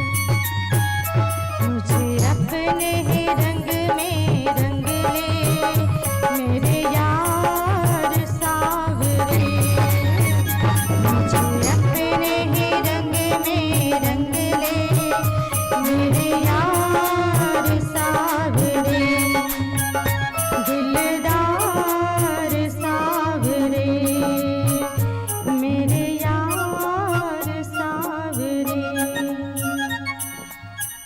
बिस जला प्यार ब्याल राक्षसार, वर्ष मारुतार वैद्यतान लार। अगर इस तरह विरह की अग्नि में ही जलाकर मारना था तो हे कृष्ण, क्यों हमारा प्रेम हमारे हृदय में अपने लिए प्रेम बढ़ाया और जब रो रो कर पुकारा उन गोपियों ने इस गोपी गीत के माध्यम से, तो कहते हैं गोपी गीत का अत्यधिक महत्व बताया गया है कि अगर हृदय की पूरी भावना से आप भगवान को पुकारेंगे तो निश्चित भगवान आपको जरूर मिलेंगे। और भगवान सामान्य आंखों से भले ना दिखे, लेकिन अगर दिल से याद करेंगे तो प्रभु की कृपा से हम वंचित कभी नहीं रहेंगे। निश्चित प्रभु की कृपा हम पर होगी। और तब भगवान ने जाना कि आज इन आंसुओं से गोपियों का सारा अहंकार धुल गया है और गोपियों का मन निर्मल और पवित्र हो गया है। तो पुनः उन गोपियों के समक्ष भगवान रास बिहारी प्रकट हो जाते। बोलिए रास बिहारी भगवान की जय। और जितनी गोपियां उतने भगवान ने अपना रूप बनाया। पार्वती मैया भी सजने लगी। तो भोले बाबा ने उनको देखा, पूछा पार्वती कहाँ जा रही हो? बोले मैं जहाँ जा रही हूँ बाबा जी वहाँ पुरुषों का जाना वर्जित है। अर्थात पुरुष भाव नहीं, गोपी भाव। पुरुष तो रास में प्रवेश कर सकते हैं, पर किस भाव से? गोपी भाव से रास में प्रवेश कर सकते हैं। तो कहते हैं ना, एक दिन वो भोले भंडारी बन करके ब्रज नारी गोकुल में आ। और बहुत सुंदर भगवान कृष्ण और राधा रानी प्रकट हो जाते हैं। बोलिए राधा रानी की, कृष्ण भगवान की। और भगवान कृष्ण के साथ ब्रज की उन गोपियों का रास प्रारंभ होता है। तो आइए रास का, महारास का दर्शन करते हैं। कान्हा रे थोड़ा सा प्यार दे, कहना पड़ेगा चरणों में कि बिना कहे रास के लिए तैयार है। बैठा के तार दे। जय हो। गोरे घूंघट उतार दे, प्रेम की शिक्षा झोले में डाल दे। कान्हा रे थोड़ा सा प्यार दे, चरणों में बैठा के तार दे। कान्हा रे थोड़ा सा प्यार दे, चरणों में बैठा के तार दे। गोरे घूंघट उतार दे, प्रेम की शिक्षा झोले में डाल दे। राधा रे थोड़ा सा प्यार दे, चरणों में बैठा के तार दे। गले में आके गुजरिया, भूल गए घर की डगरिया। भूल गई रे घर की डगरिया, भूल गई रे घर की डगरिया। जब तक साधन तन जीवन, सब कुछ अर्पण प्यार सवरिया।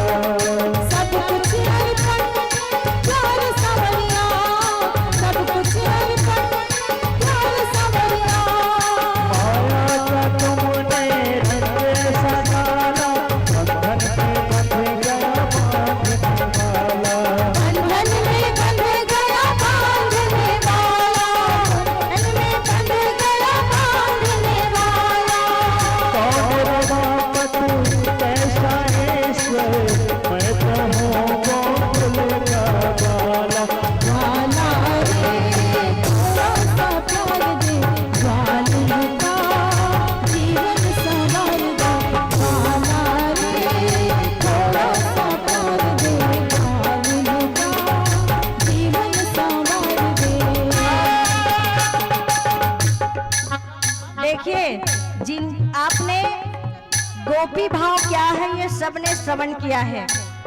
तो केवल स्त्रियां गोपियां हैं ऐसा नहीं, हमारे भाई भी गोपी भाव अपने हृदय से प्रकट करके वो भी बिल्कुल अपनी जगह पर रास कर सकते हैं। और जो बहने चाहे वो भी अपनी जगह पे बिल्कुल भाव से अपनी जगह पे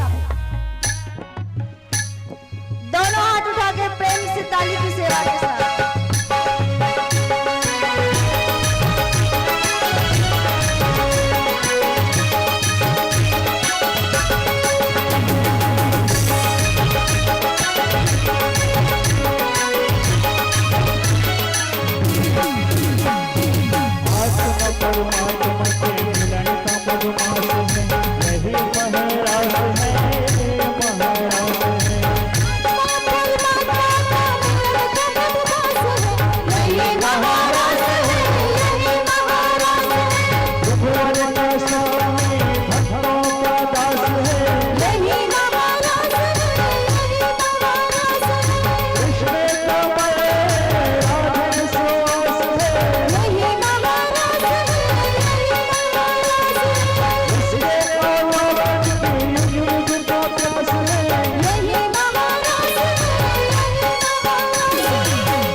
रास बिहारी भगवान की।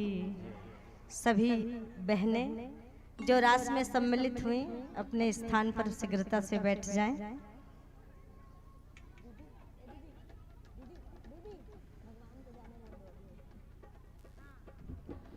और आगे इधर भगवान तो रास कर रहे हैं गोपियों के साथ।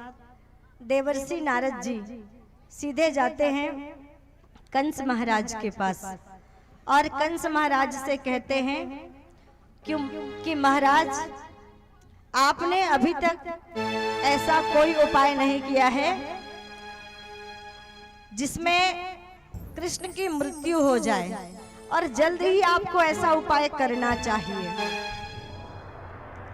तो कहते हैं कि नारद जी समय समय पर आपने मेरा बड़ा मार्गदर्शन किया है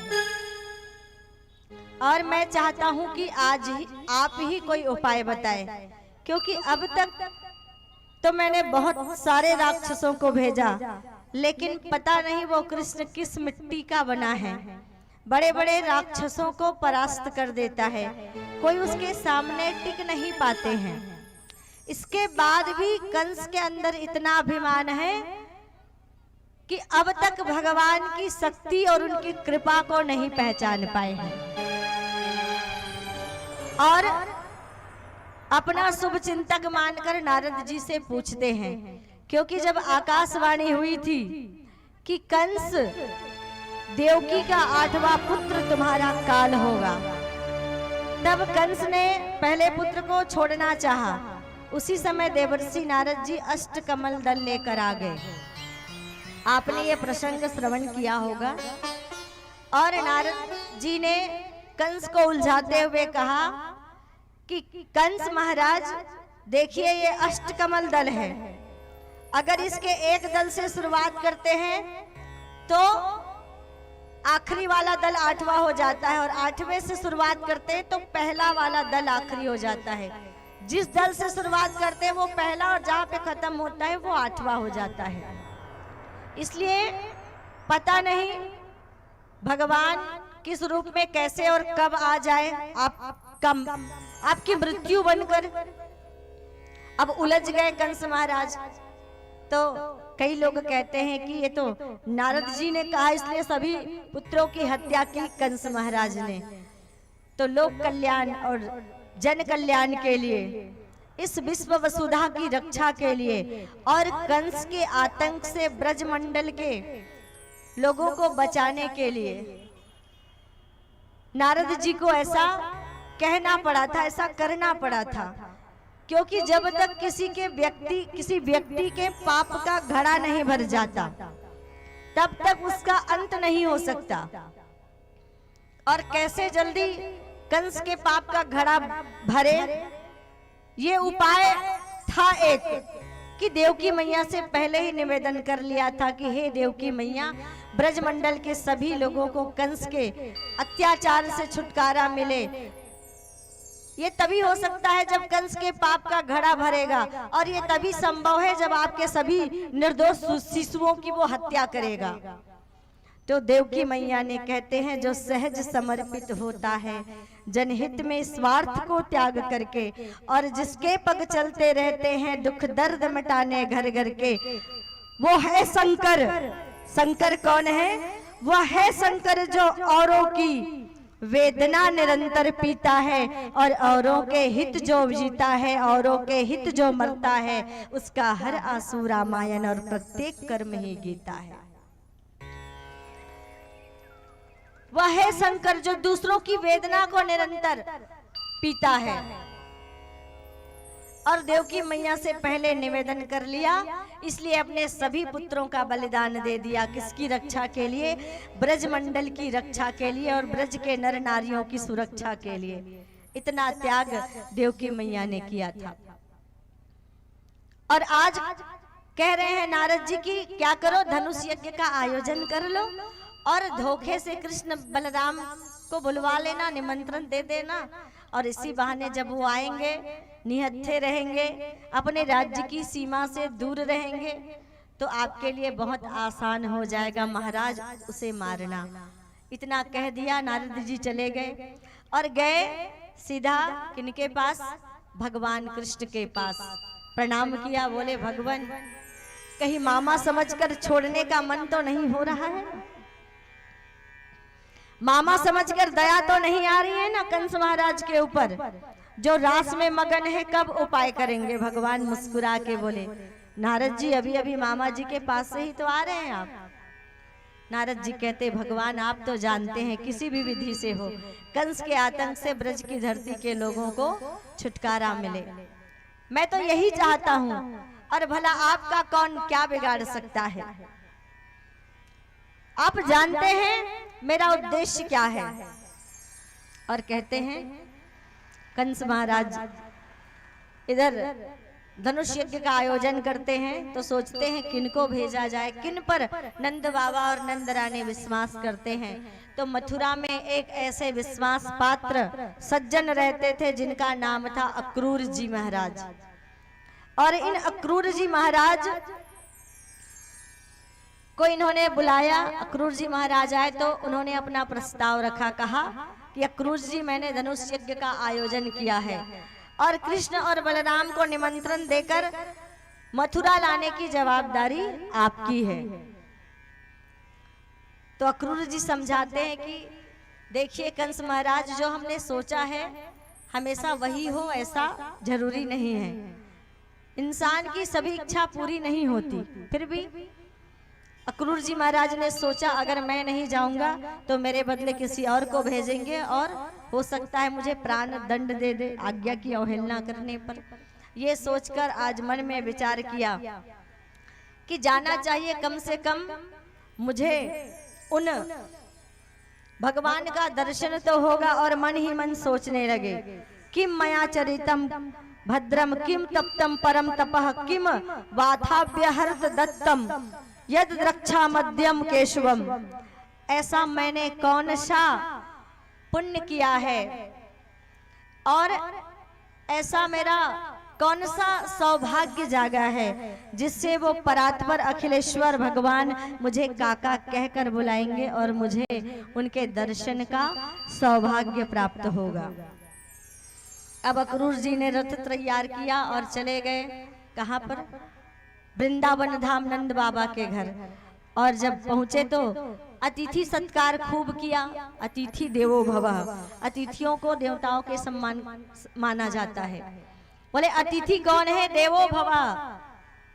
पहले जब घर में कोई अतिथि आए तो क्या करें?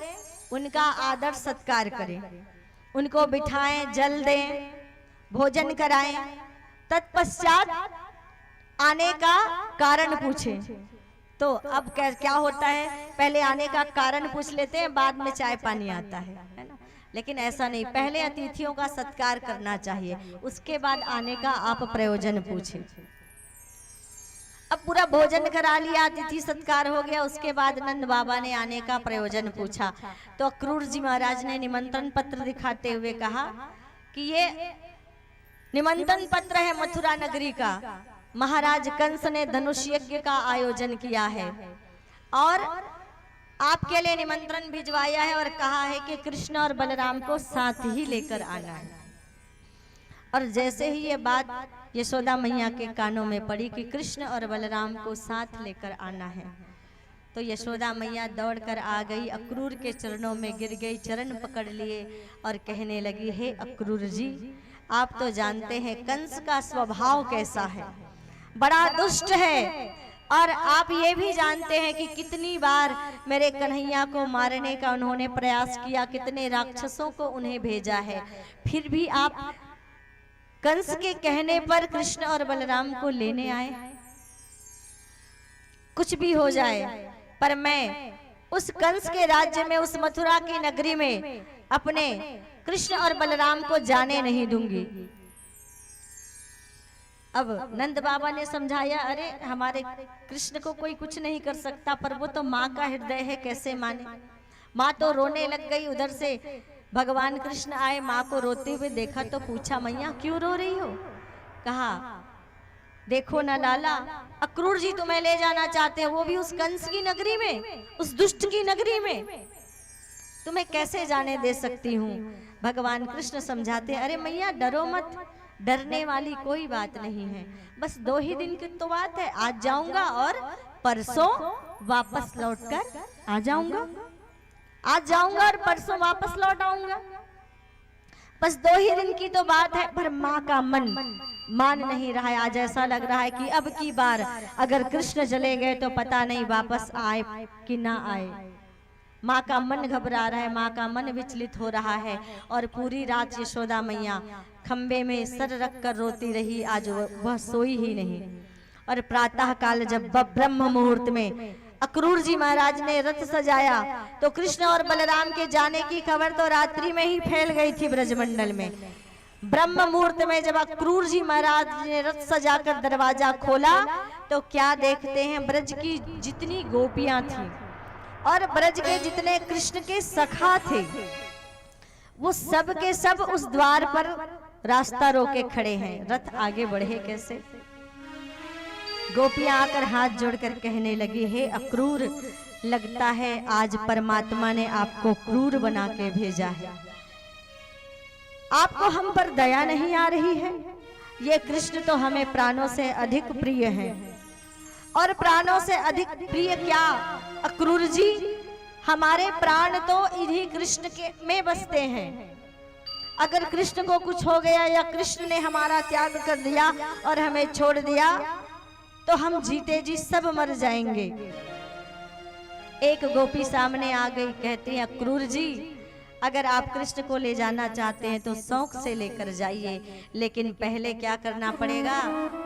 लेट गई रथ के पहिए के सामने और कहने लगी, इस रथ को मेरे ऊपर से आपको चला कर ले जाना पड़ेगा। जब मैं मृत्यु को प्राप्त हो जाऊंगी तभी आप कृष्ण को ले जा सकते हैं।